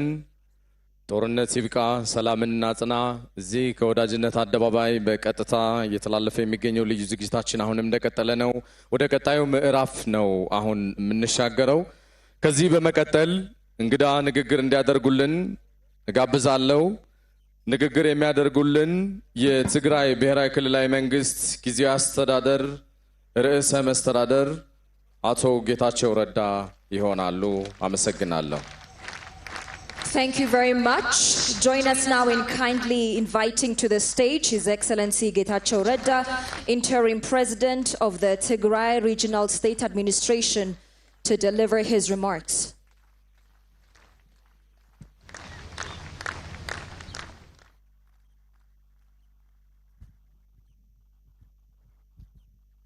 የተከበሩ ዶክተር አብይ አህመድ የፌዴራል ጠቅላይ ሚኒስትር፣ የፌዴራል መንግስት ከፍተኛ የሥራ ኃላፊዎች፣ የተከበሩ ሙሳ ፋቂ መሐመድ የአፍሪካ ህብረት ኮሚሽን ሊቀመንበር፣ የተከበሩ ቺፍ ኦሉሴጉን ኦባሳንጆ የአፍሪካ ህብረት ሃይ ሌቨል ፓነል ሰብሳቢ፣ የተከበሩ ኡሁሩ ኬንያታ የኬንያ የቀድሞ ፕሬዝዳንትና የፓነሉ አባል፣ የተከበሩ ዶክተር ሙፉዚሌ ምላምቦ የደቡብ አፍሪካ የቀድሞ ምክትል ፕሬዝዳንትና የፓነሉ አባል፣ ሁላችሁም ወንድሞች እህቶች፣ ከፕሪቶሪያ ስምምነት መፈረም በኋላ በርካታ ፕሮግሬሶችን አሳይተናል። ይህንን ፕሮግረስ ለማየት ወደዚህ የደረስንበትን ርቀት ለማየት የቀሩንን ለማጠናቀቅ በግልጽ እዚህ መድረክ ላይ እንደተገለጸው ጦርነት ይብቃ ማለት አንድ ነገር ሆኖ ሰላማችንን ማጽናት እያንዳንዱ ሰው ጥረት የሚጠይቅ ስለሆነ ይሄንኑ ለመፈተሽ ይሄንኑ ለማጠናከር የሚያስችል መድረክ ስለተዘጋጀ አዘጋጁትን የሥራ ኃላፊዎች ኦፍ ኮርስ የፌዴራል መንግስት በዚህ አጋጣሚ ማመስገን ፈልጋለሁ። ላለፉት 2-3 ዓመታት እጅግ ደም አፋሳሽ ጦርነት ውስጥ አልፈናል። ህፃናት አልቀዋል። ሴቶች፣ ሁሉም አይነት የተዋጊዎች ብቻ ሳይሆኑ ውጊያ ውስጥ ያልነበሩ በመቶዎች የሚቆጠሩ ሰዎች አልቀዋል። ቀደም አንዳንድ ተናጋሪዎች ይሉት እንደነበረው ልዩነቶቻችንን በሰለጠነ መንገድ መፍታት ሲገባ ጠበንጃ የመነቅነቅ አባዜ በርካታ መቶ ሺዎችን አስከፍሎናል ብቻ ሳይሆን ይሄ ነገር ባይፈጠር ኑሮ ልንደርስበት ይችል የነበረ የእድገት ደረጃ፣ የመረጋጋት ደረጃ፣ የተሰሚነት ደረጃ ወደ ኋላ እንዲመለስ ማድረግ ትልቅ አስተዋጽኦ አድርጓል። ለትግራይ ከፕሪቶሪያ መፈረም በኋላ ቺፍ ኦባሳንጆም እንደተናገሩት መፈረም አንድ ነገር ሆኖ ሰላሙ እንዲጸና ራት እጅግ ወሳኝ ስለሆነ በርካታ ስራዎች ተሰርተዋል። በመስራታቸው ምክንያት የትግራይ ህዝብ አሁን እየታየ ያለውን የሰላም ተስፋ ወደ ኋላ ሊመልስ የሚችል ምንም አይነት ነገር የሚታገስ ህዝብ አይደለም። በእያንዳንዷ ደቂቃ፣ በእያንዳንዷ ሰከንድ ሰላሙ እንዲሰፋ አሁንም አንዳንድ አካባቢዎች የሚታዩ ችግሮች ሙሉ በሙሉ ተቀርፈው ወደ ተሟላ ኑሮ እንዲመለስ እንጂ ባንድ ወይም በላ መልኩ ጥይት እንዲተኮስ አሁን ላንዴና ለመጨረሻ ይዘጋ ብለን የወሰነው ጦርነት ባንድ ወይም በላ ምክንያት ወደ ኋላ እንዲመለስ ፍጹም ፈቃደኝነት የለውም። ስለዚህ አሁን ፕሪቶሪያ ብዙ ያመጣቸው ነገሮች አሉ። እንደተባለው ከፕሪቶሪያ መፈረም በኋላ የድፍረት እርምጃዎች የተወሰዱባቸው አጋጣሚ አሉ። በዚህ አጋጣሚ ጠቅላይ ሚኒስትር አብይ ሂደቱ እንዲፈጥን በማድረግ የወሰዷቸው ማለት አልለመድኩምና ጠቅላይ ሚኒስትር አብይ የወሰዳቸውን ድፍረት የተሞላባቸው እርምጃዎች በዚህ አጋጣሚ ሳላደንቅ ባልፍ ንፉግነት ነው የሚሆነው። ይህንኑ መግለጽ እፈልጋለሁ። እነዚህ ድፍረቶች አሁንም መቀጠል መቻል አለባቸው። ድፍረት በሚያንሰን ሰዓት የሚያግዙን እነዚህ ድፍረቶች ስለሆኑ ከፕሪቶሪያ በኋላ ብዙ ፕሮግረስ ታይቷል። የሚቀሩን ጉዳዮች አሉ። አሁንም በጋራ ሆነን መጀመሪያ የነበረን የመተማመን መንፈስ እጅግ ዝቅተኛ ነበረ። ቀስ በቀስ ወደ ተሻለ መተማመን መንፈስ ያሳደግነው መተናል። ይሄ መተማመን መንፈስ ሌሎች አግዘውን ያመጣ ነው እንዳልሆነ በግልጽ መታወቅ መቻል አለበት። በመቀራረባችን ሰላም አማራጭ የሌለው መሆኑን በመቀበላችን ያመጣ ነው እንደሆነ ማንም አቆም። ይሄ ማለት እዚህ ያሉት ወገኖች በተደጋጋሚ የሰሩትን ጥረት ለማሳነስ ሳይሆን ወደፊትም ከጎናችን ሆነው የጀመርነውን እንድናጠናቀቅ በአፍሪካዊ ወንድማማችነት መንፈስ የጀመሩትን እስከ መጨረሻው እንደሚቀጥሉበት ከጎናችን እንደሚሆኑ እምነቴን በዚህ አጋጣሚ መግለጽ ፈልጋለሁ። እዚህ ቦታ ላይ የተሳተፉ ኦብዘርቨርስ አሉ፣ ይታዩኛል። ወንድሜ ወርቅነህ ገበየሁ አለ፣ ማይክ ሃመር፣ ሃና ቴተ፣ አምባሳደር ባንኮሌ፣ ሁላችሁም በቀጣይ ሂደት ውስጥ የራሳችን የመተማመን መንፈስ ሰላምን የማጽናት ስራ የኛና የኛ ስራ ቢሆንም የጀመርነውን እስክናጠናቅቀን ወደፊትም ሀገራችንን የጠፉ ማህበረሰቦቻችንን የፈራረሱ ተቋሞቻችንን ለመገንባት በምናደርገው እንቅስቃሴ ውስጥ በሀገር ደረጃ ፍትህ ለማስፈን በምናደርጋቸው እንቅስቃሴዎች ውስጥ ሁሉ ከጎናችን እንደምትሆኑ በዚህ አጋጣሚ ያለኝን እምነት መግለጽ ፈልጋለሁ። የትግራይ ህዝብ ጦርነት ሰልችቶታል። ጠንጃ የመነቀነቅ አባዜ በፍጹም አይኖረውም። በዚህ አጋጣሚ ከትግራይ ይዤ የመጣሁት መልእክት የሰላምና የፍቅር መልእክት ብቻ ነው። አሁንም 4 ዓመት በላይ ትምህርት የሚባል ያላዩ በሚሊዮኖች የሚቆጠሩ ልጆች አሉን። ትምህርት ቤት መግባት መቻል አለባቸው። አሁንም በመቶዎች የሚቆጠሩ ተፈናቃዮች አሉን፣ የኔን ወላጆች ጨምሮ መመለስ መቻል አለባቸው። ስራቸውን መስራት አለባቸው። ሁሉም ነገር ለሰላም በሚሆን መልኩ እናርገው። ከጎረቤት ወንድም ህዝቦች በተለይም ከአማራና ከአፋር ጋር ሊያጋጨን የሚገባ ነገር ሳይኖር ግጭት ተፈጥሮ በሁላችንም ዘንድ ታሪክ ይቅር ሊለው የማይገባ ብዙ ጥፋት ተፈጽሟል። ይሄንን ነገር ለአንዴና ለመጨረሻ ዘግተን ቋንቋችንን የሰላምና የመከባበር ልዩነቶቻችንን በመከባበር በመቻቻልና በህግ ብቻ ለመፍታት ዝግጁ ሆነን እስከ ሰራን ድረስ በጋራ ሀገራችንን ከመገንባት አልፈን በሁለቱም በሶስቱም ጎረቤት እህትማማች ወንድማማቾች ህዝቦች መካከል ተፈጥሮ ያለውን መቃቃር የሚመስል ስሜት አስወግደን ወደ ተሻለ ደረጃ ማናሰደግበት ምክንያት የለም። ፊት ለፊት አያቸዋለሁ። ሐጂ አወል ትናንት ለመጀመሪያ ጊዜ ከብዙ ዓመታት በኋላ ሀገር አቋራጭ አውቶቡስ በአፋር በኩል አልፏል። በአፋር በኩል ማለፉ ትልቅ ነገር ነው። ሀገር አቋራጭ አውቶቡሶች አማራ ክልል ጋር በምንዋሰንባቸው በሁሉም አካባቢዎች በሁሉም አቅጣጫዎች ማለፍ መጀመር መቻል አለባቸው። ዶክተር ይልቃል ይሄ ኃላፊነት ያንተ ኃላፊነት ብቻ ሳይሆን የሁላችንም ኃላፊነት እንደሆነ በዚህ አጋጣሚ መግለጽ ፈልጋለሁ። እንዳልኩት ወንድማማችነት ከሚለያዩን ይልቅ አንድ የሚያደርጉን ነገሮች ይበልጣሉ። ፖለቲከኞች የሰላም ቋንቋ ማውራት መቻል አለብን። መርዝ በአንድ ወይም በሌላ መልኩ የተፉ አንደበቶች ሰላምን ፍቅርን መስበክ ሲጀምሩ እንደማየት የሚያስደስት ነገር ሊኖር አይችልም። ይሄንን ካረግን አብዛኛውን የግጭት ምክንያት የምንፈታው ይመስለኛል። ስቲል የሚያቃቅሩ ነው የሚመስሉት አሁንም በህግና በህግ ብቻ መፍታት ያለበት በርካታ ነገሮች አሉ ቢሆንም እንዳልኩት መድፈር ነው የተሻለ ውጤት ሊያመጣልን የሚችለው ደፍረን ማይደፈሩ የሚመስሉ ስራዎችን ሰርተን ወደፊት መቀጠል እንደሚችል ማሳየት መቻል አለብን አሁንም በተደጋጋሚ ታዛቢዎች ያሉት ነገር አለ በተደጋጋሚ የአፍሪካ ወንድሞቻችን የፓናሉ አባላት ያሉት አለ ኢትዮጵያ ከዚህ የተሻለ ሰላሟ ያጣች አገር ሳትሆን ለጎረቤት ሰላም የምትደርስ አገር መሆን ይኖርባታል ይሄን ለማድረግ የሚያስችል ሁሉንም አቅማችንን ማስተባበር ይጠበቅብናል ይሄን ለማድረግ ግን በውስጥ የሚከሰቱ ችግሮቻችንን ቅድም እንደተባለው በሰለጠነ መንፈስ ለመፍታት ያለን ዝግጁነት ላንድ ወይም ለሌላ አካባቢ የሚተው ሳይሆን ሁሉም ግጭት ያለባቸው አካባቢዎችን የሚመለከት መሆን መቻል አለበት ያው በነካ እጁ ዶክተር አብይ ሌሎች አካባቢ የሚታዩ የግጭት ምልክቶችንም በሆደ ሰፊነት መንገድ በድፍረት ለመፍታት እንደሚንቀሳቀስ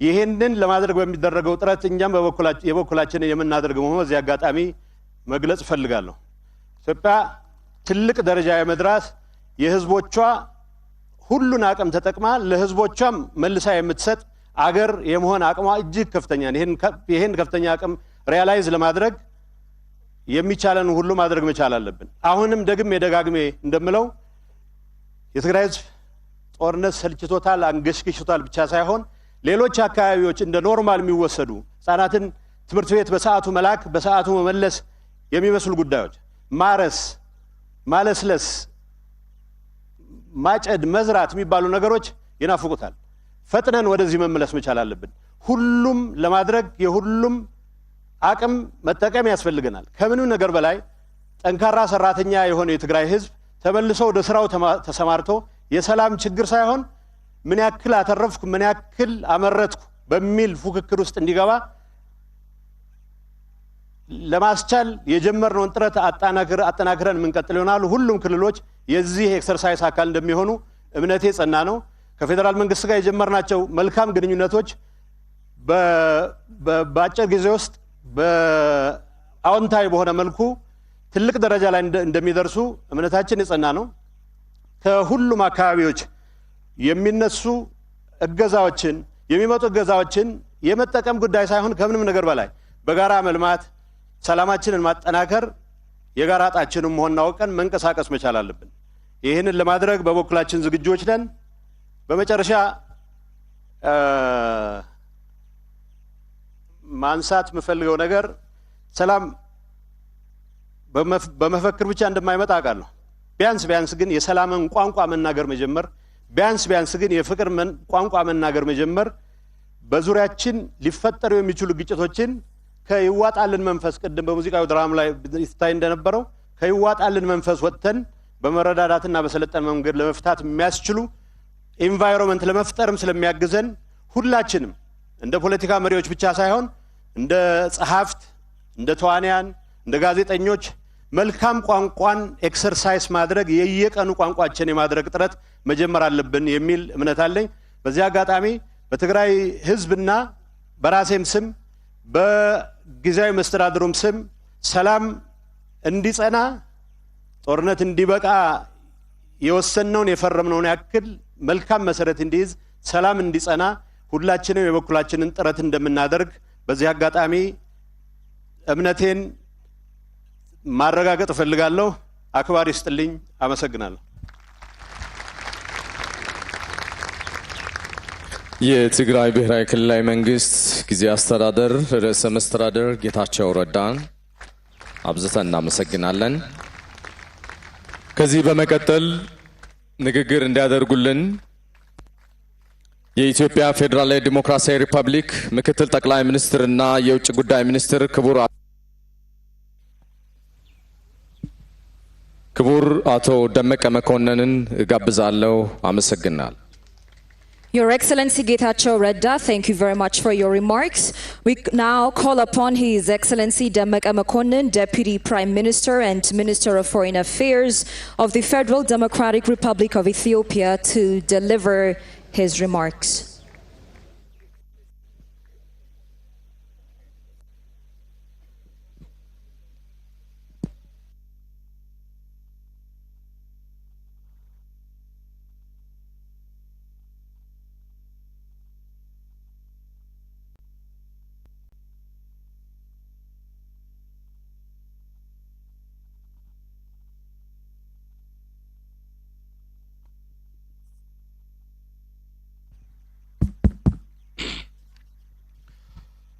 ክቡር ጠቅላይ ሚኒስትር፣ ክቡራን አፈ ጉባኤዎች፣ ክቡር ሙሳ ፋኪ መሐመድ የአፍሪካ ህብረት ኮሚሽን ሊቀመንበር፣ ክቡራን የቀድሞ ፕሬዝዳንቶች፣ ክቡራን የህብረቱ የፓነል አባላት፣ ክቡራን የክልል ርዕሰ መስተዳድሮች፣ ክቡራን ሚኒስትሮች፣ ክቡር የጋድ ዋና ጸሐፊ ዶክተር ወርቅነህ ገበየሁ፣ ክቡራን የዕለቱ ጥሪ የተደረገላችሁ እንግዶች፣ ክቡራትና ክቡራን፣ በቅድሚያ ሁሉን አብዳውኒ የሆነው ጦርነት ቆሞ በተጀመረው ሰላም የማጽናትና የእውቅና ፕሮግራም ላይ ለመታደም ስለበቃን በሰላም ኮሚቴው ስምና በራሴ በኩል እንኳን አደረሳችሁ እንኳን አደረሰን ለማለት እወዳለሁ። ከአውዳሚው ጦርነት በመውጣት ወደ ሰላም ለመምጣት በኢትዮጵያ ባለቤትነት በአፍሪካ ህብረት መሪነት በተለይም ለአፍሪካ ችግር አፍሪካዊ መፍትሄ በሚለው መርህ መሰረት የሰላም ስምምነት ተደርሷል። ሂደቱም በመልካም አፈጻጸም ላይ ይገኛል። ለዚህ ስኬት የበኩላችሁን ወሳኝ አስተዋጽኦ ለተጫወታችሁና ድጋፍ ላደረሳችሁ ሁሉ ምስጋናችን የላቀ ነው። ክቡራትና ክቡራን፣ ባለፉት ዓመታት በነበረው የተሳሳተ ብሂል ማለትም እኔ ያልኩት ካልሆነ እልህና ራስን ብቻ የማዳመጥ የፖለቲካ ትርክት ምን ያህል የከፋ ደረጃ ላይ አድርሶን እንደነበረ አሁን የተፈጠረውን ሰላም ተጠቅመን በተረጋጋ መንፈስ ራሳችንን በመጠየቅ ስልጡን ፖለቲካን ያልተከተለና ዘመኑን ያልዋጀ ጉዞ መዳረሻ ውጤቱ ከፍተኛ ውድመትና አሳዛኝ ጥፋት መሆኑን ከታሪክ ሳይሆን ከተግባር ተምረናል የሚል እምነት አለኝ። የዛሬው መርሃ ግብር ከመጣንበት ስሁት መንገድ በፍጥነት ወጥተን አዲስ ሁሉን አካታች የመደጋገፍ የረጅም ጉዞ እርካብ ለመጨበጥ እንድንችልና በመንገዳችን ላይ ለሚያጋጥሙን የፖለቲካ ስብራቶች አገራዊ መፍትሄ እየሰጠን የሰላም ሂደቱን ለማጽናት እንዲቻል በሂደቱ የተሳተፉትን ሁሉ ለማመስገን አክብሮታችንን ለመግለጽ የተዘጋጀ የምስጋና ፕሮግራም ነው። እንደሚታወቀው ባለፉት 2 ዓመታት ያለፍንበት የጦርነት ወቅት በአገራችንና በህዝባችን ላይ ዘርፈ ብዙ ጉዳት አስከትሏል። መተኪያ የሌለውን የበርካታ ዜጎቻችንን ህይወት ቀጥፏል። ግጭቱ ከፍተኛ የሆነ የስነ ልቦና ጉዳት አድርሷል። አገራችን በግጭቱ በጦርነቱ ምክንያት በተሟላ ሁኔታ ለመገመት አዳጋች የሆነ ኢኮኖሚያዊ፣ ማህበራዊ፣ የመሰረተ ልማትና ሌሎች ከባድ ውድመት ደርሶባታል። ግጭቱ የብዙ ኢትዮጵያውያን ተስፋ ነጥቋል። ወጣቶቻችንን ነገን ለበጎ ሲያቅዱ ሩቅ አላሚ የቅርብ አዳሪ አድርጓቸዋል። ባጭሩ ላልተበደሩት ዕዳ ከፋይ ሆነዋል። ክቡራትና ክቡራን፣ በተስፋ የያዝነው የሰላም ሂደት ከግቡ እንዲደርስ ስምምነት የተደረሰባቸውን ነጥቦች ያለ አንዳች ማመንታት ተግባራዊ ማድረግ ይጠበቅብናል። ሀገራችን ፋታ ትፈልጋለች። ህዝባችን ሰላምና ደህንነቱ እንዲጠበቅና ህይወቱ ወደ ተቃና አቅጣጫ እንዲመለስለት ይጠብቃል። አውዳችን ሰላም፣ ቋንቋችን ልማትና አብሮነት መሆን ይኖርበታል። ይህ ይሁን እንዲሆን በሁሉም ረገድ ከፍተኛ ጥንቃቄ ማድረግ ያሻል። ህዝብ የሚያነሳቸውን ጥያቄዎች ሰላማዊ፣ ፍትሃዊና ዘላቂ መፍትሄ በሚያስገኝ አግባብ መፍታት ይኖርብናል።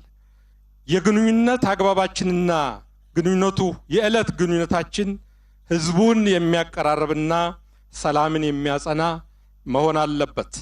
ካሉባልታና ስሜታዊነት በመራቅ ሁሉንም ወገንና ባለድርሻ ያማከለ ከሁሉም በላይ ሀገርን ማዕከል ያደረገና የህዝብን ትክክለኛ ስሜት የተጋራ መሆን አለበት።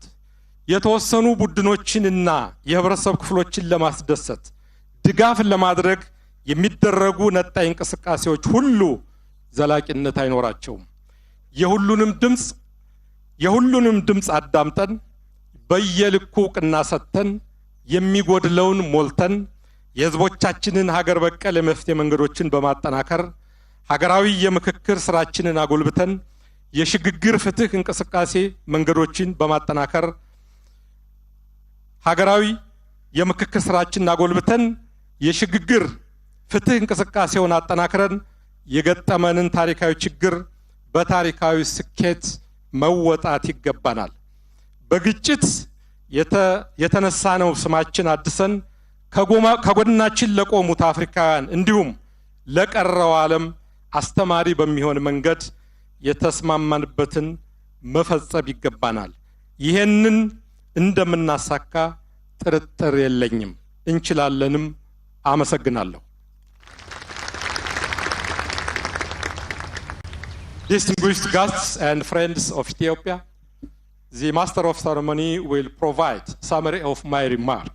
I just want to emphasize how the African Union-led and Ethiopian-owned peace process has demonstrated the wisdom in the commitment for African solutions to African problems motto. We are grateful to the leadership of our continent and the African Union Commission, to the Republic of South Africa and Republic of Kenya for hosting the peace talks. We are indebted to the dedication and leadership of the EU high-level panel and all friends of Ethiopia for the success of this process. We can count on all of you as we are consolidating and sustaining peace and rebuilding our communities affected by the conflict. I thank you. በመጨረሻ ክቡር ጠቅላይ ሚኒስትራችን በዕለቱ የተዘጋጀው የእውቅና ፕሮግራም እንዲሰጡልንና በመጨረሻም መልእክት እንዲያስተላልፉልን በአክብሮት ጋብዛለሁ። አመሰግናለሁ።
እሺ ክቡር ጠቅላይ ሚኒስትር እናመሰግናለን።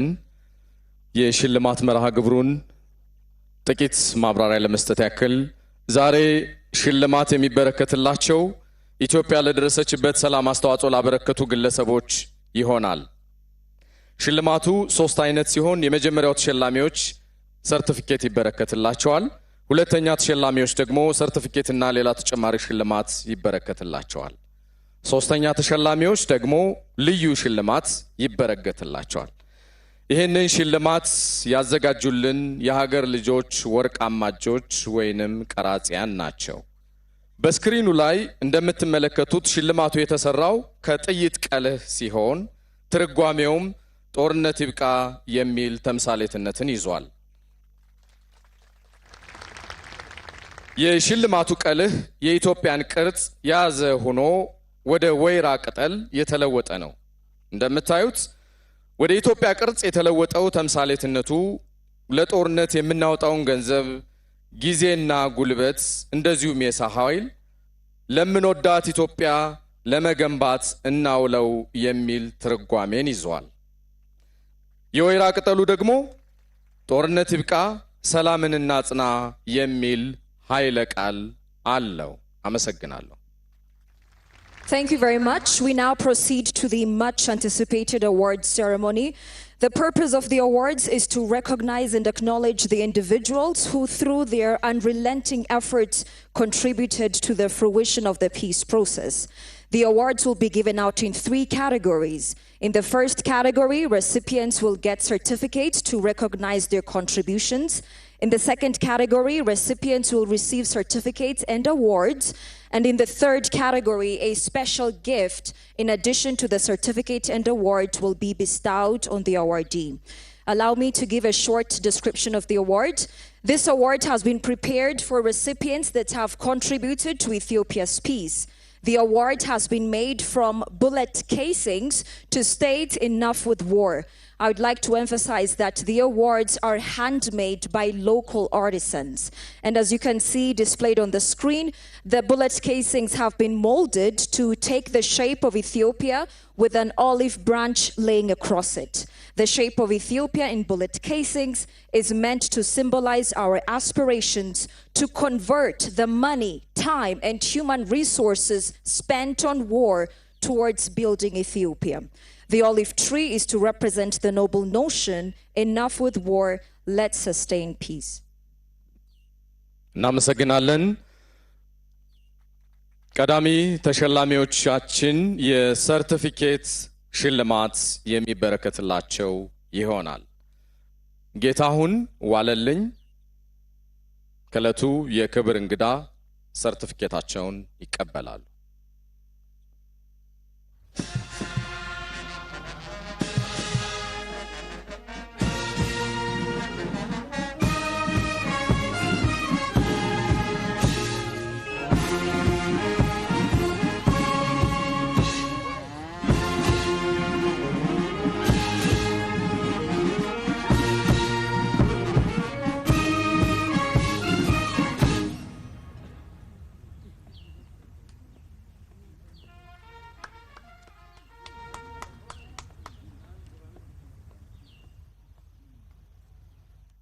እናመሰግናለን። እንኳን ደስ ያለዎት። ቀጣይ የሰርቲፊኬት ተሸላሚያችን ናዝራዊት ኢዮብ ይሆናሉ።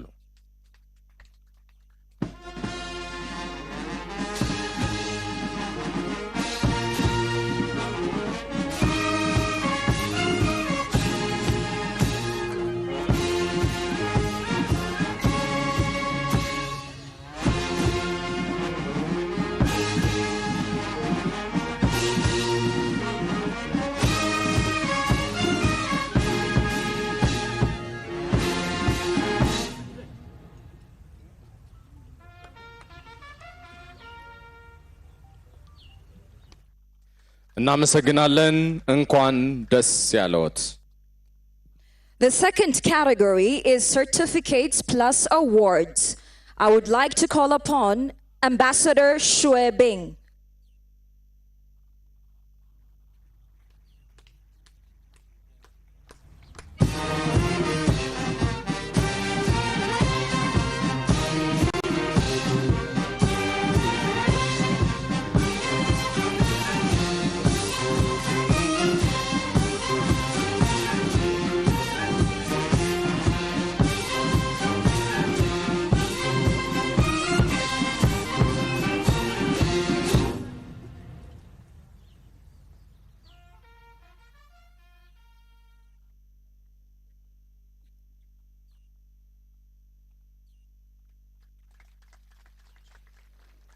Congratulations. Annette Weber.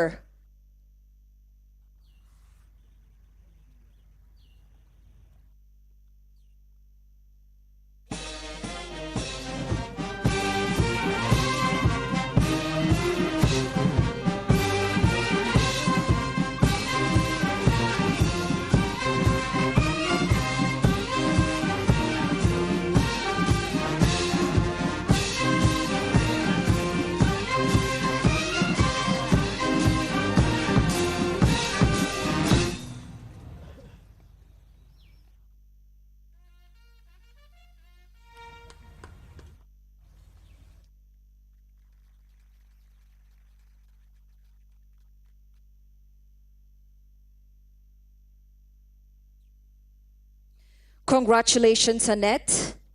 Hannah Serwa Tete.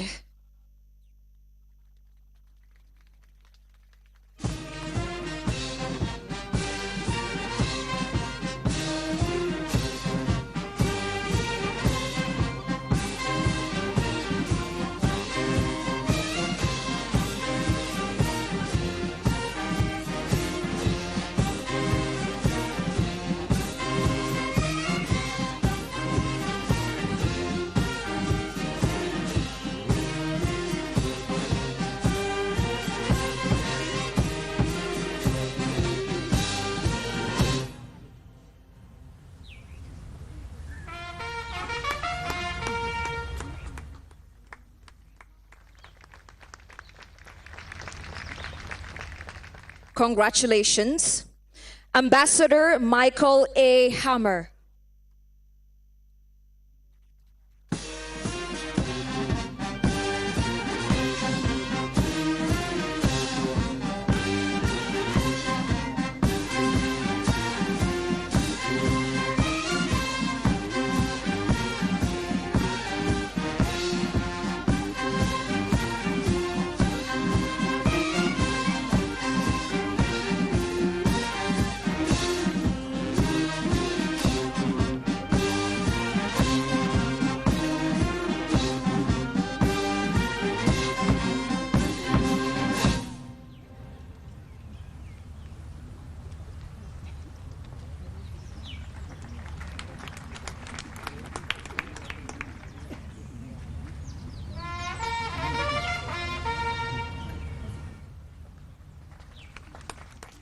Congratulations,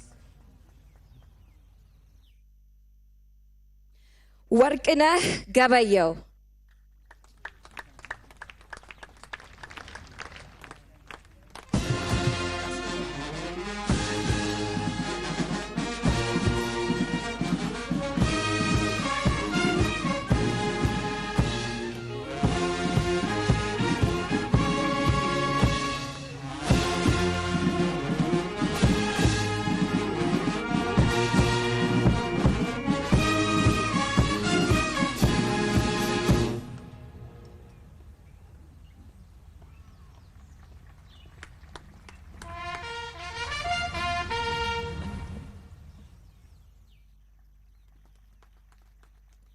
Congratulations, Ambassador Dr. Warqineh Gabayyo.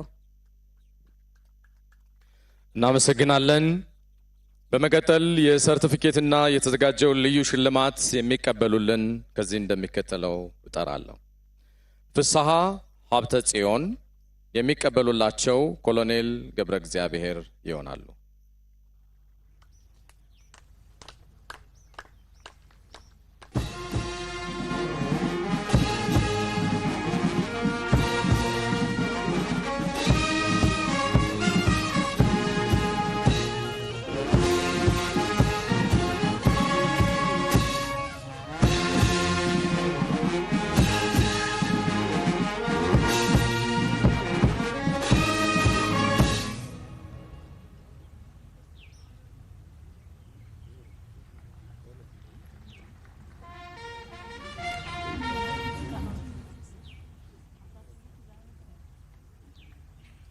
እንኳን ደስ ያለዎት ተወልደ ገብረ ትንሳኤ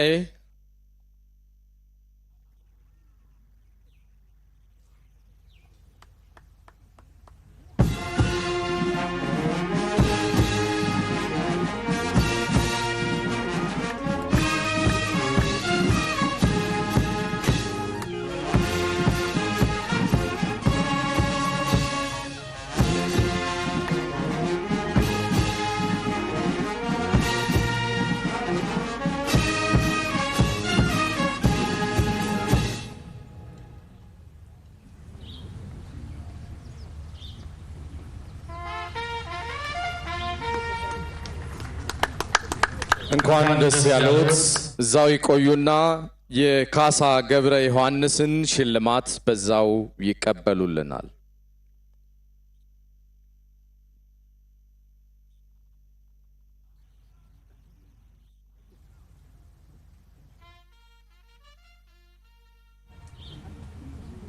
እናመሰግናለን። እንኳን ደስ ያላችሁ። እንኳን ደስ ያላችሁ። ኮሎኔል ገብረ እግዚአብሔር ዓለም ሰገድ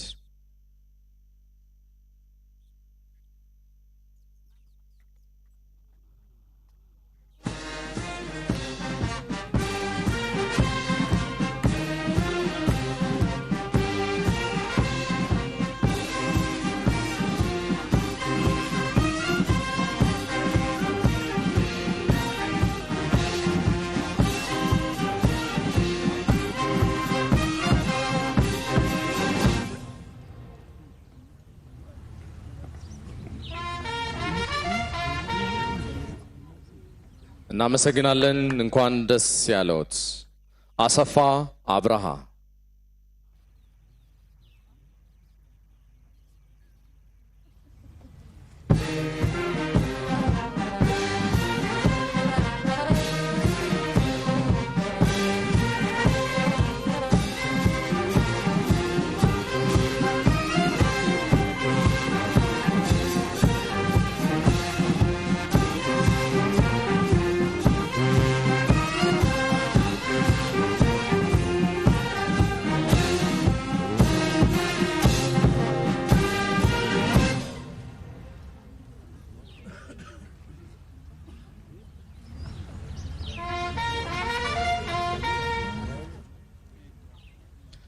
እንኳን ደስ ያለዎት። አምባሳደር ወንድሙ አሳምነው የሚቀበሉላቸው ኮሎኔል ገብረ እግዚአብሔር ዓለም ሰገድ ይሆናሉ።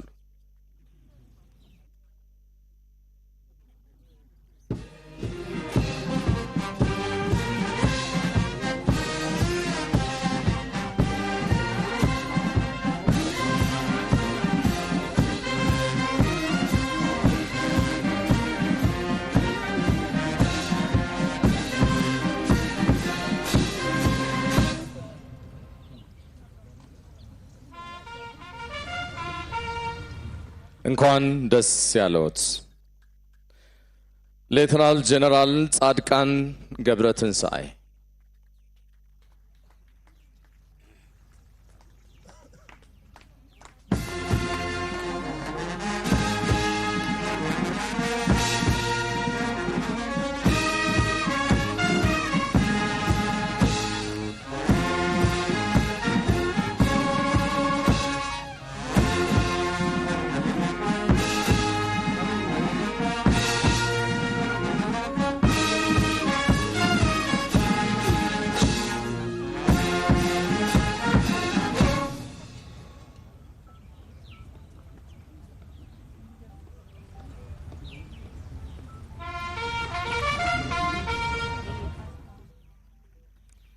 እናመሰግናለን። እንኳን ደስ ያለዎት። ሌተናል ጀነራል ታደሰ ወረደ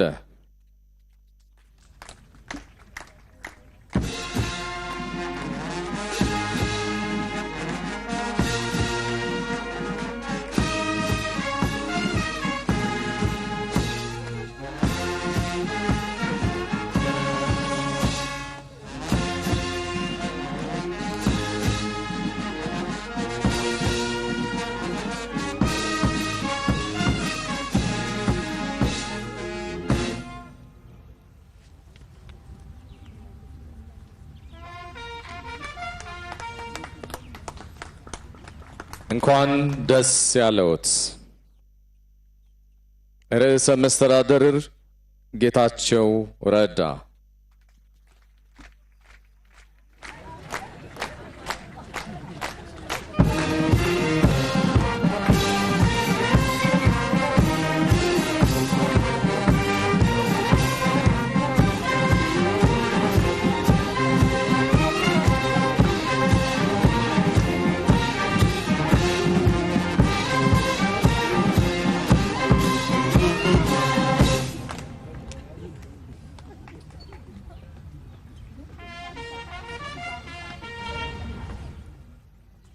እንኳን ደስ ያለዎት።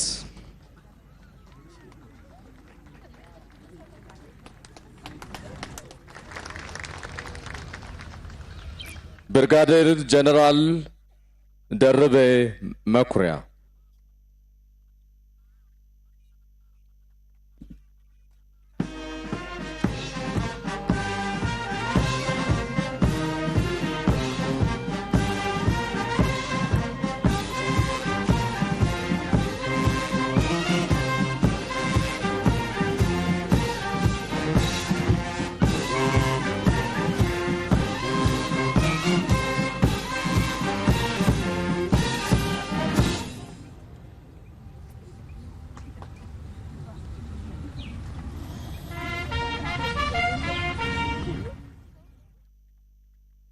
እንኳን ደስ ያለዎት ሜጀር ጀነራል ተስፋዬ አያሌው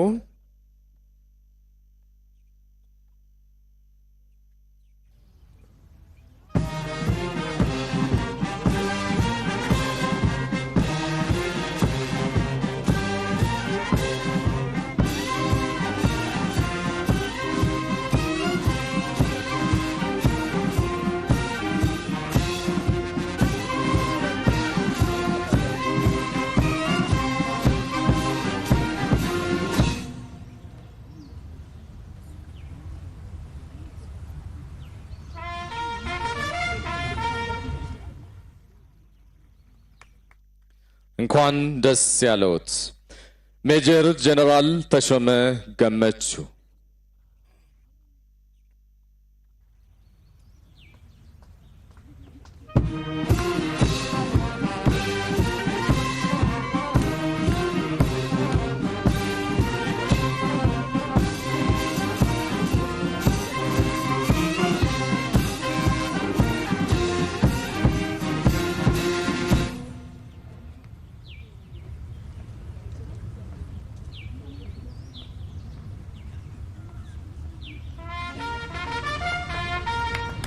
እንኳን ደስ ያለዎት ሌፍተናንት ጀነራል ብርሃኑ በቀለ አልተገኙም ለጊዜው ሽልማቱ ባሉበት የሚደርሳቸው ይሆናል ወደ ቀጣይ አልፋለሁ ሌፍተናንት ጀነራል በላይ ስዩም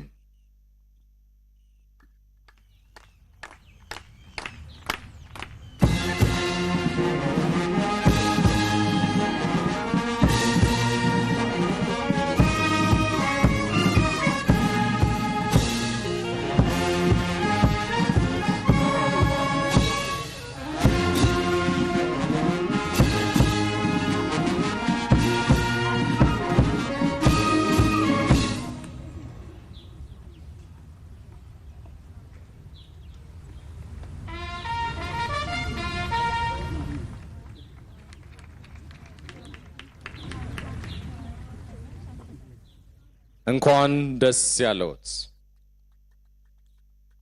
ፊልድ ማርሻል ብርሃኑ ጁላ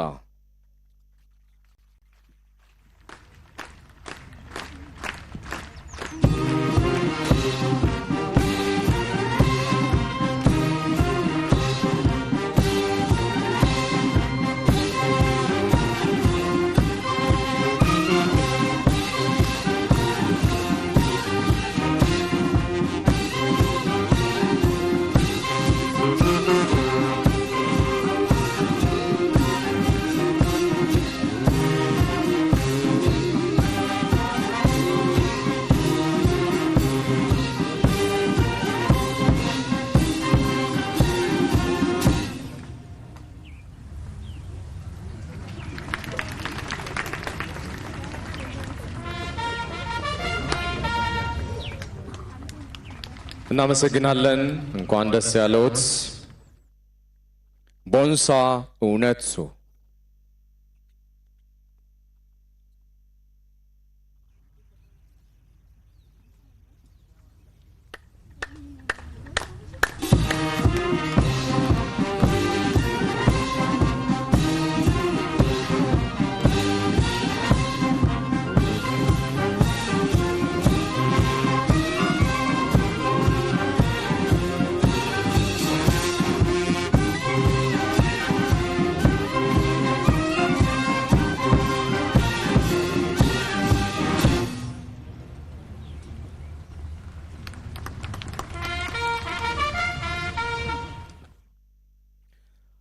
እናመሰግናለን እንኳን ደስ ያለዎት አምባሳደር ምኒልክ አለሙ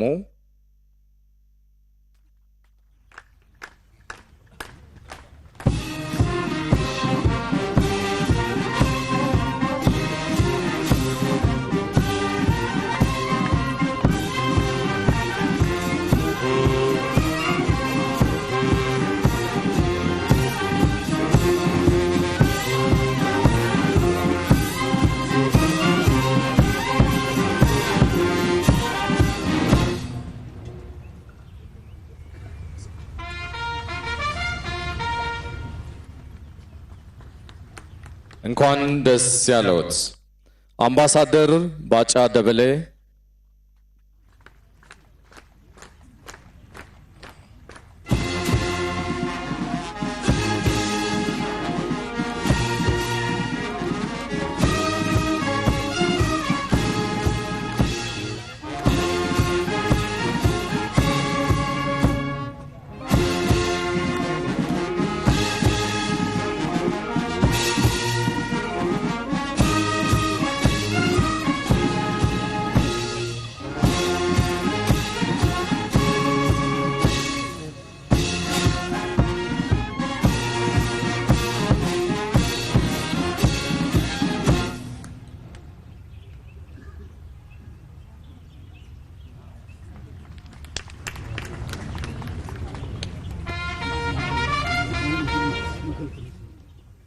እናመሰግናለን። እንኳን ደስ ያለዎት አምባሳደር ሙክታር ከድር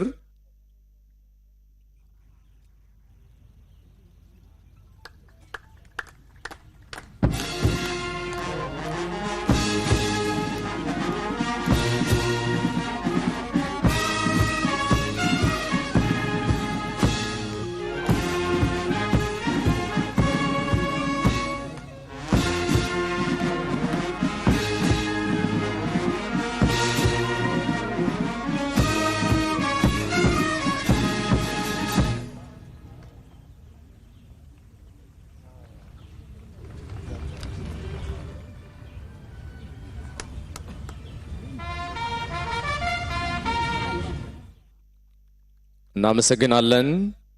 እንኳን ደስ ያለዎት ተመስገን ጥሩነህ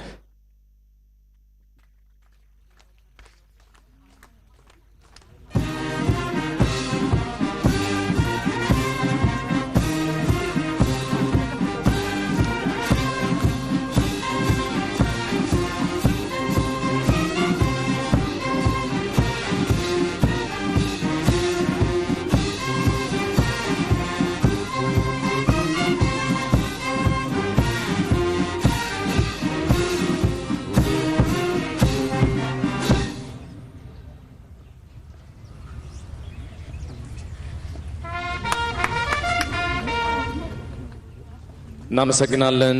እንኳን ደስ ያለዎት ዶክተር ጌታቸው ጀንበሬ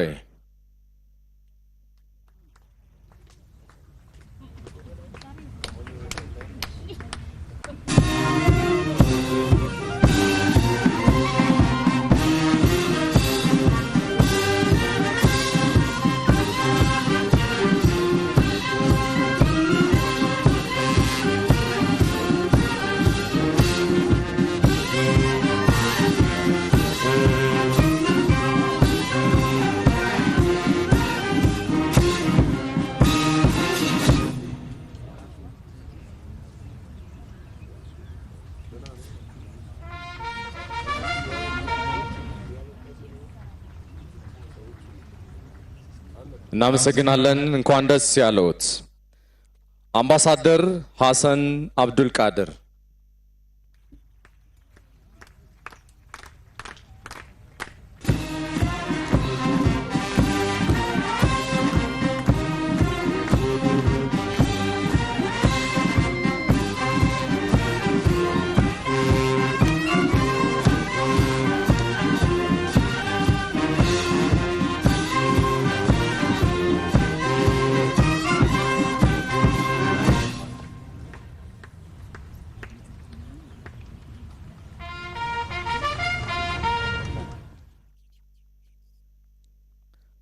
እናመሰግናለን። እንኳን ደስ ያለዎት ዶክተር ጌዲዮን ጢሞቴዎስ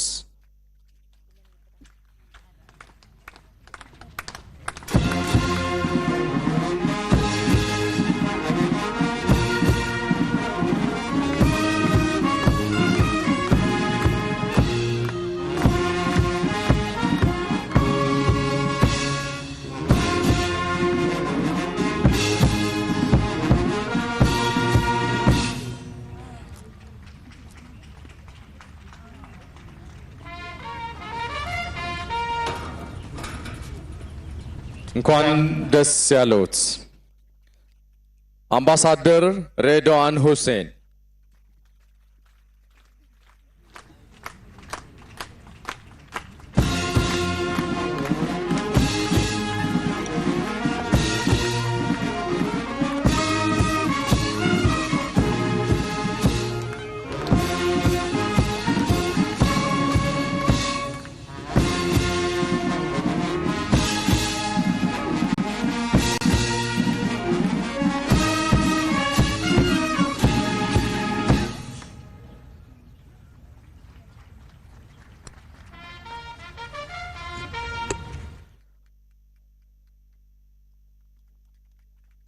እናመሰግናለን።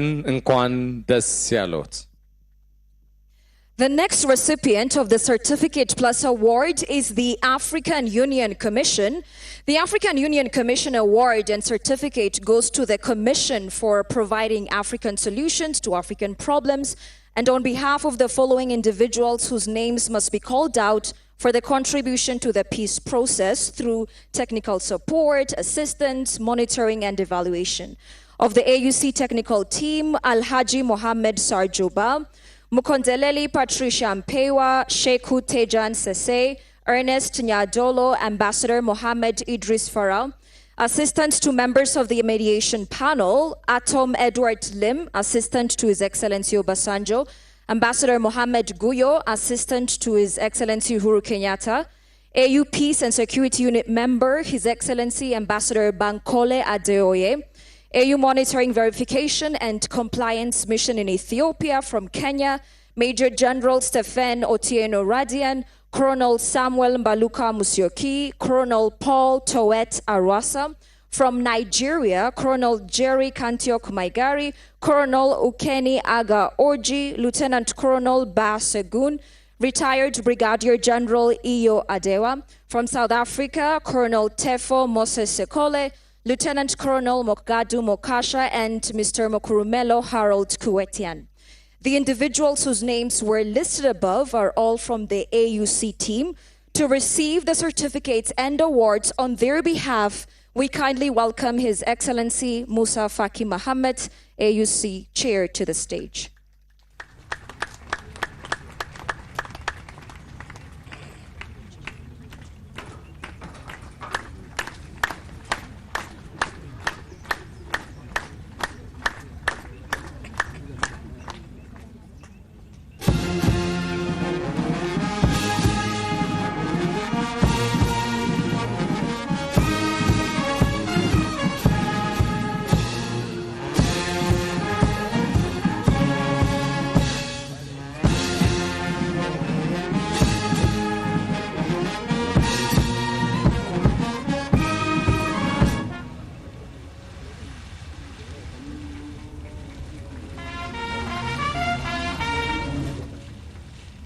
Congratulations, and thank you to you as well, Your Excellency Musa Faki Mohammed, AUC Chair, for your contribution to the peace process. The next certificate plus award recipient is Her Excellency Phumzile Mlambo Uka.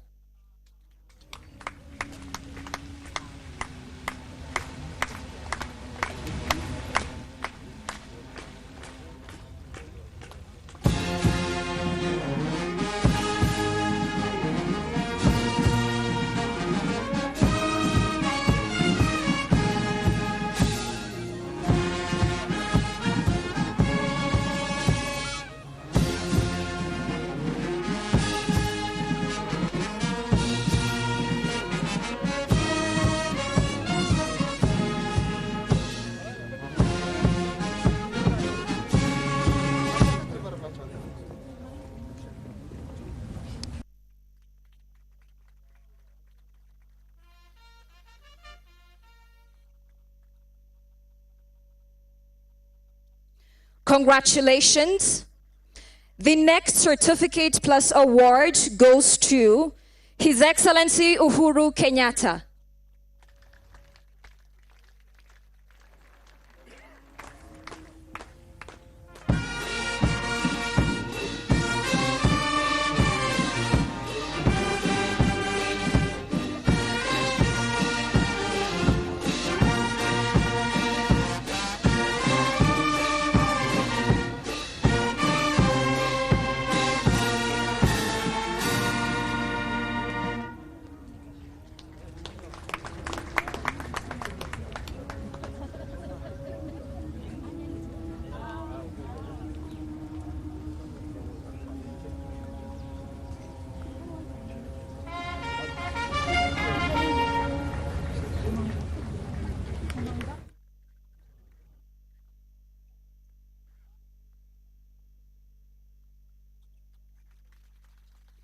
Congratulations, Your Excellency Kenyatta. The third category is certificate plus award plus special gift. The special gift is awarded to His Excellency Olusegun Obasanjo for the extraordinary role he has played in the peace process. Your Excellency, welcome.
The gift will now be opened.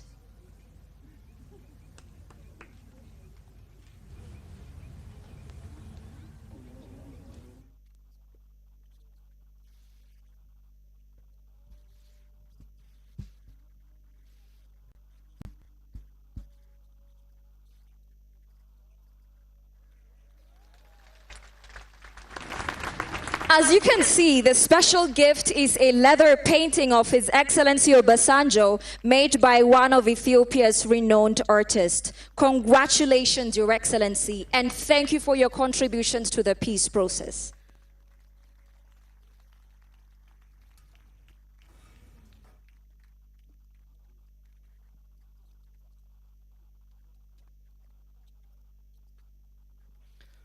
እናመሰግናለን። ቀደም ሲል ሽልማት የተበረከተላቸው ግለሰቦች በፕሪቶሪያና በናይሮቢ በተደረገው የሰላም ስምምነት ላበረከቱት አስተዋጽኦ ስለመሆኑ መግለጽ የተገባ ነው። ክቡር ጠቅላይ ሚኒስትር፣ ሰዓቱ የእርስዎ ነው። የተከበሩ ሙሳ ፋኪ መሐመድ የአፍሪካ ህብረት ሊቀመንበር፣ የተከበሩ ፓፓ ኦባሳንጆ የዚህ የሰላም ሂደት ሰብሳቢና ልዩ ሚና የተጫወቱ አባት፣ የተከበሩ ኡሁሩ ኬንያታ የቀድሞ የኬንያ ፕሬዝዳንት፣ የተከበሩ ምክትል ፕሬዝዳንት ኡማላምቦ፣ የተከበሩ የደቡብ አፍሪካ ውጭ ጉዳይ ሚኒስትር ዶክተር ፓንዶር፣ የተከበሩ የህዝብ ተወካዮች ምክር ቤት አፈ ጉባኤ ታገሰ ጫፎ፣ የተከበሩ የፌዴሬሽን ምክር ቤት አፈ ጉባኤ አቶ አገኘው ተሻገር፣ የተከበሩ የጠቅላይ ፍርድ ቤት ፕሬዝዳንት አቶ ቴዎድሮስ ምህረት፣ የተከበሩ የቀድሞ ፕሬዝዳንት ሙላቱ ተሾመ፣ የተከበሩ ምክትል ጠቅላይ ሚኒስትር በኢፌድሪ ወገን ይህን የሰላም ቲም የመሩ ሽልማታቸውን በጓዳ የተቀበሉ ደመቀ መኮንን፣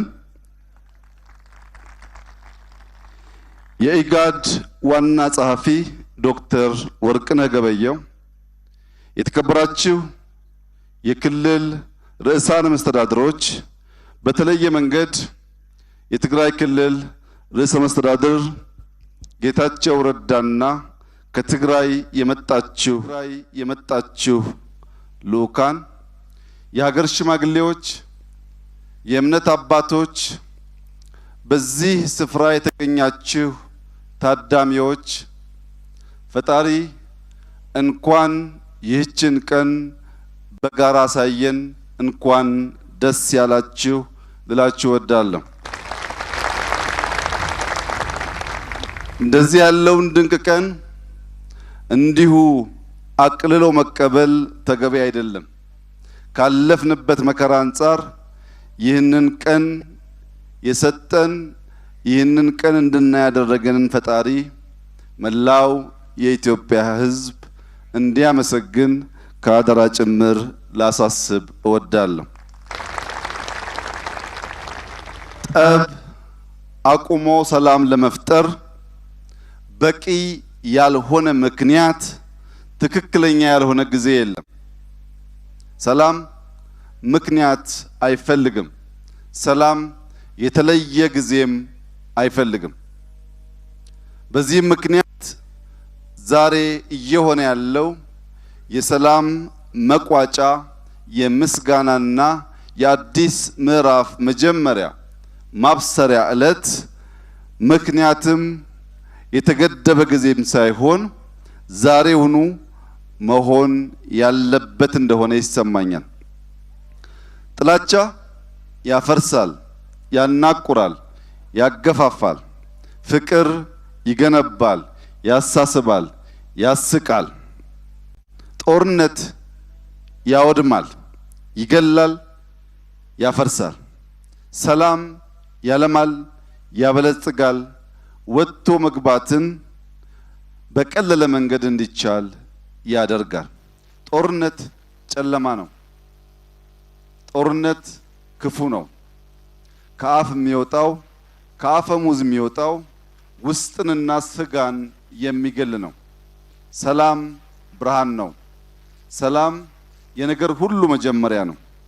ስለሆነም ለዚህ ሰላም ቀን እንድንበቃ ያደረጋችሁ ግለሰቦች፣ ቡድኖች፣ ወዳጅ ሀገራት ኢትዮጵያ ከነበረችበት ጨለማ ወደሚገባት ብርሃን ለመሸጋገር ፈቅዳ የጀመረችበት ዕለት ስለሆነ እንኳን ደስ ያላችሁ ለማለት እወዳለሁ። እኛ ኢትዮጵያውያን በቂ የጦርነት ታሪክ አለን። የበቃና የሚነገር የሰላም ታሪክ ግን የለንም። መሆን የሚገባው ጦርነት በሁለት ሰላሞች መካከል የሚፈጠር ሁኔታ መሆን ሲገባው ለኛ ለኢትዮጵያውያን ግን ሰላም በሁለት ጦርነቶች መካከል የሚገኝ እፎይታ ብቻ ሆኗል። የረዘመ ሰላም፣ አልፎ አልፎ ግጭት የተለመደ ቢሆንም የኛ የኢትዮጵያውያን ግን የበዛ የማይፈለግ ጎጂ ጦርነትና አልፎ አልፎ የሚገኝ የሰላም እፎይታ ብቻ ሆኗል። የተከበራችሁ ኢትዮጵያውያንና ታዳሚዎች 2 ዓመት ከመዋጋት 20 ዓመት መወያየት ይሻላል። 2 ዓመት ስንዋጋ ብዙ እናወድማለን፣ ብዙ እንገላለን፣ ውስጣችን ይሞታል፣ የመፍጠር አቅማችን ይዳከማል። 20 ዓመት ስንወያይ የፈለግነው የተመኘነው ባጭር ያልተከወነ ይሆናል። ነገር ግን በሂደቱ ሰው ሳንጎዳ ንብረት ሳናወድም ለመማር እድል የሚሰጥ ስለሆነ ኢትዮጵያውያን እንንቃ። በውይይት በምክክር ችግሮቻችንን መፍታት የስልጣኔ ሀሁ እንደሆነ እንገንዘብ። ከምክር ይልቅ መከራ የሚመክረው ህዝብ አንሁን። እኛ ኢትዮጵያውያን በምክክር በውይይት ችግራችንን መፍታት ተስኖን መከራ በሚያስከፋ ሁኔታ የሚያስተምረን ሞኝ ህዝቦች አንሁን። በዚህም ብዙ እናጣለንና ትናንት ብዙ አምልጦናል። ብዙ የተበላሹ ነገሮች አሉ። ነገር ግን ከተበላሸው ትናንት የተሻለ ነገ፣ ያማረ ነገ፣ የተዋበ ነገ፣ ተስፋ ለትውልድ የሚሰጥ ነገን መፍጠር እንችላለን። ትናንትናን እያሰብን ቁስል እያከክን የምንቆም ሳይሆን ትናንትናን ተሻግረን የተሻለ ነገር ለመፍጠር የምንተጋ የምንሰራ እንድንሆን አደራ ልላችሁ ፈልጋለሁ። ይቅርታ ማስቀረት ነው። ጦርነት ማስቀረት፣ ስድብ ማስቀረት፣ መገፋፋትን ማስቀረት የይቅርታ ዋነኛ ተልእኮ ነው። እርቅ ግን ማረም ነው።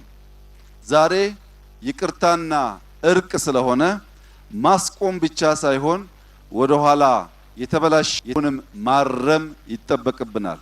የተሰበረ መጠገን፣ የቆሰለን ማከም፣ መብል የተቸገረን ማብላት፣ ትናንትናን በተሻለ ፍቅር ማደስና ማስቀጠል የሚያስችል መሰረት መጣል ይኖርብናል።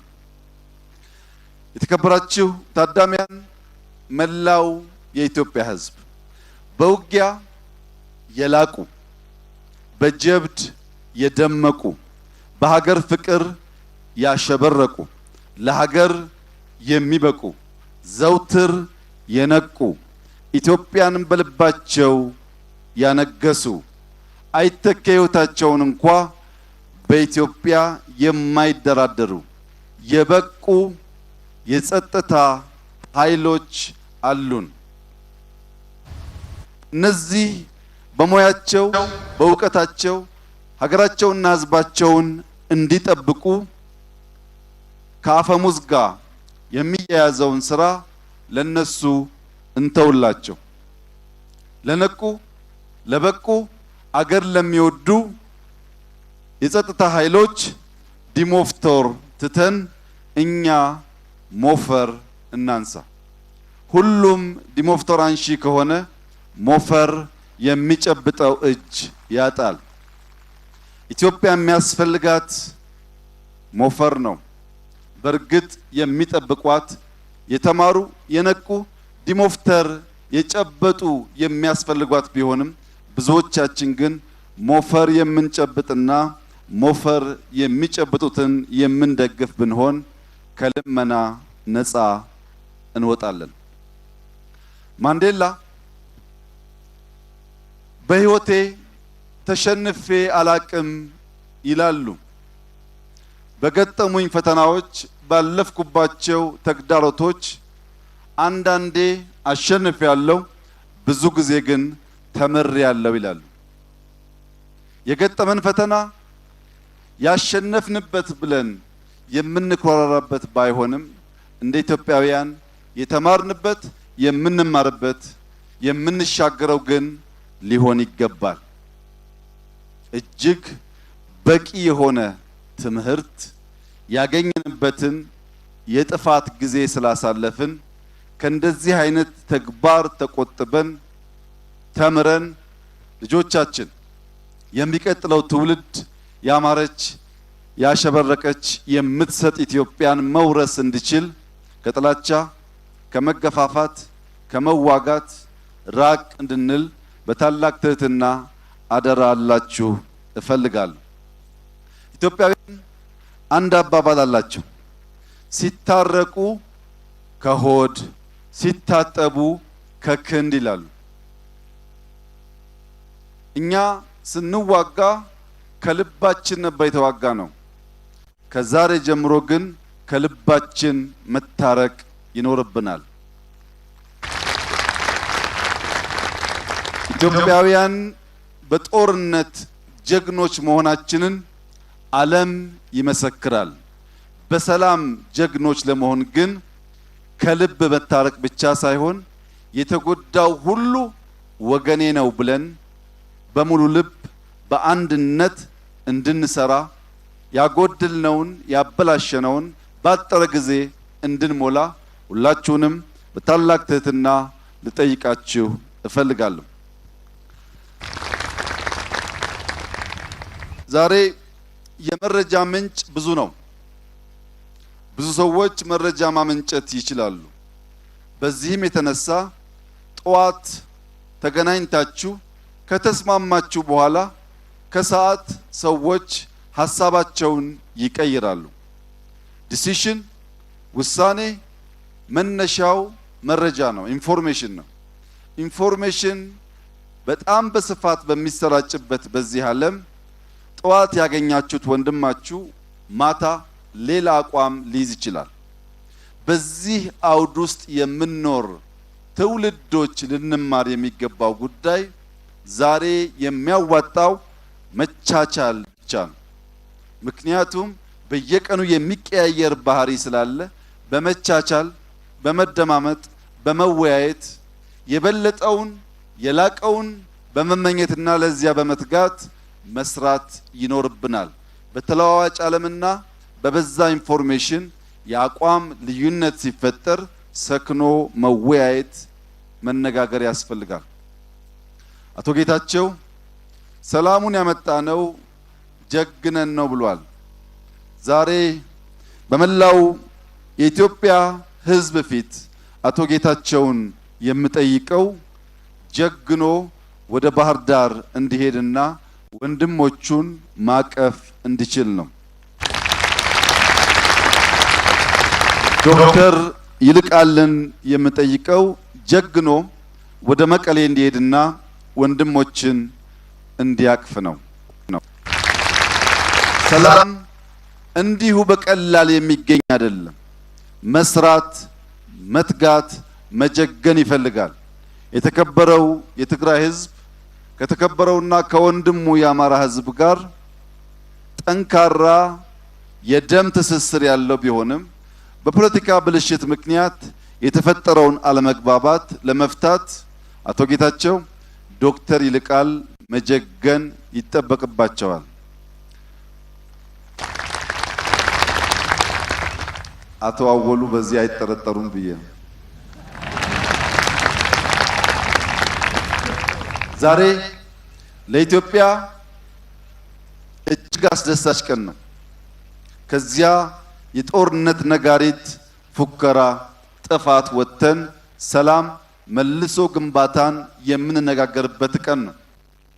ይህ ለኛ ደስታ የሆነው ቀን እጅግ ለምንወደው ለደጉ በቸገረን ጊዜ ሁሉ መጠጊያችን ለሆነው ኢትዮጵያን አብዝቶ ለሚወደው ለሱዳን ህዝብ ይችን ቀን ማየት እንድንችል ያለንን ከፍተኛ ምኞት እየገለጽኩ ወንድሜ ጀነራል ብርሃንና ወንድሜ ጀነራል አህመቲ ከኢትዮጵያውያን ተምረው ሰክነው ተነጋግረው ሱዳን ያጋጠመውን ያልተገባ መገዳደል እንዲያስቆሙ በዚህ አጋጣሚ ጥሪ ላቀርብላቸው እፈልጋለሁ።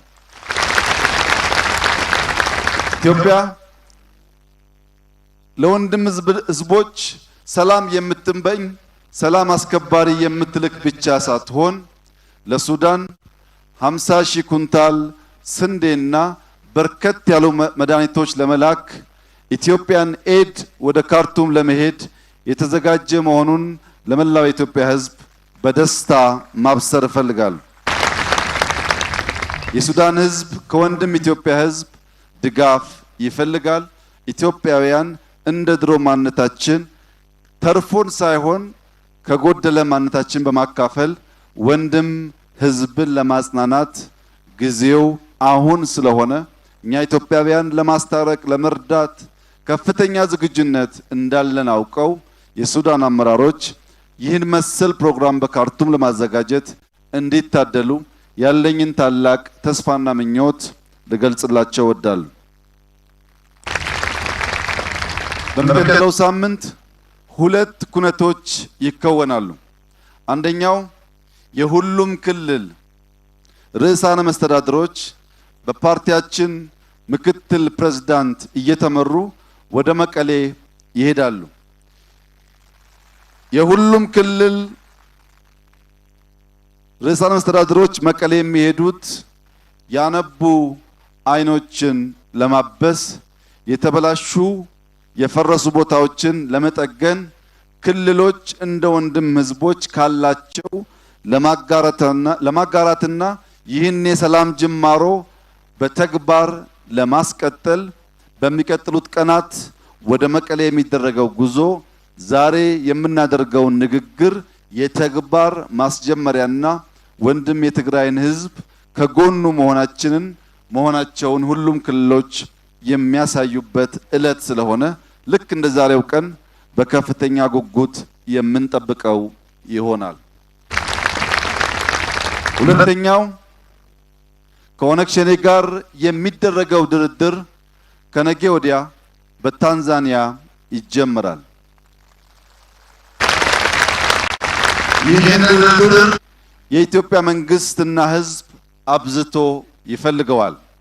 በዚህ ድርድር የሚሳተፉ ወገኖች ሁሉ የዛሬዋን ቀን እያሰቡ ከግጭት ከጦርነት እንደማናተርፍ አውቀው ሕግና ስርዓት ተከትለን ይቅር ተባብለን ሀገራችንን በጋራ ማነጽና መገንባት እንድንችል የወለጋ ሕዝብ አሁን ካለበት ስቃይ እፎይ ማለት እንዲችል ሁሉም ወገን የበኩላቸውን እንዲያደርጉ ከወዲሁ ጥሪዬን አቀርባለሁ።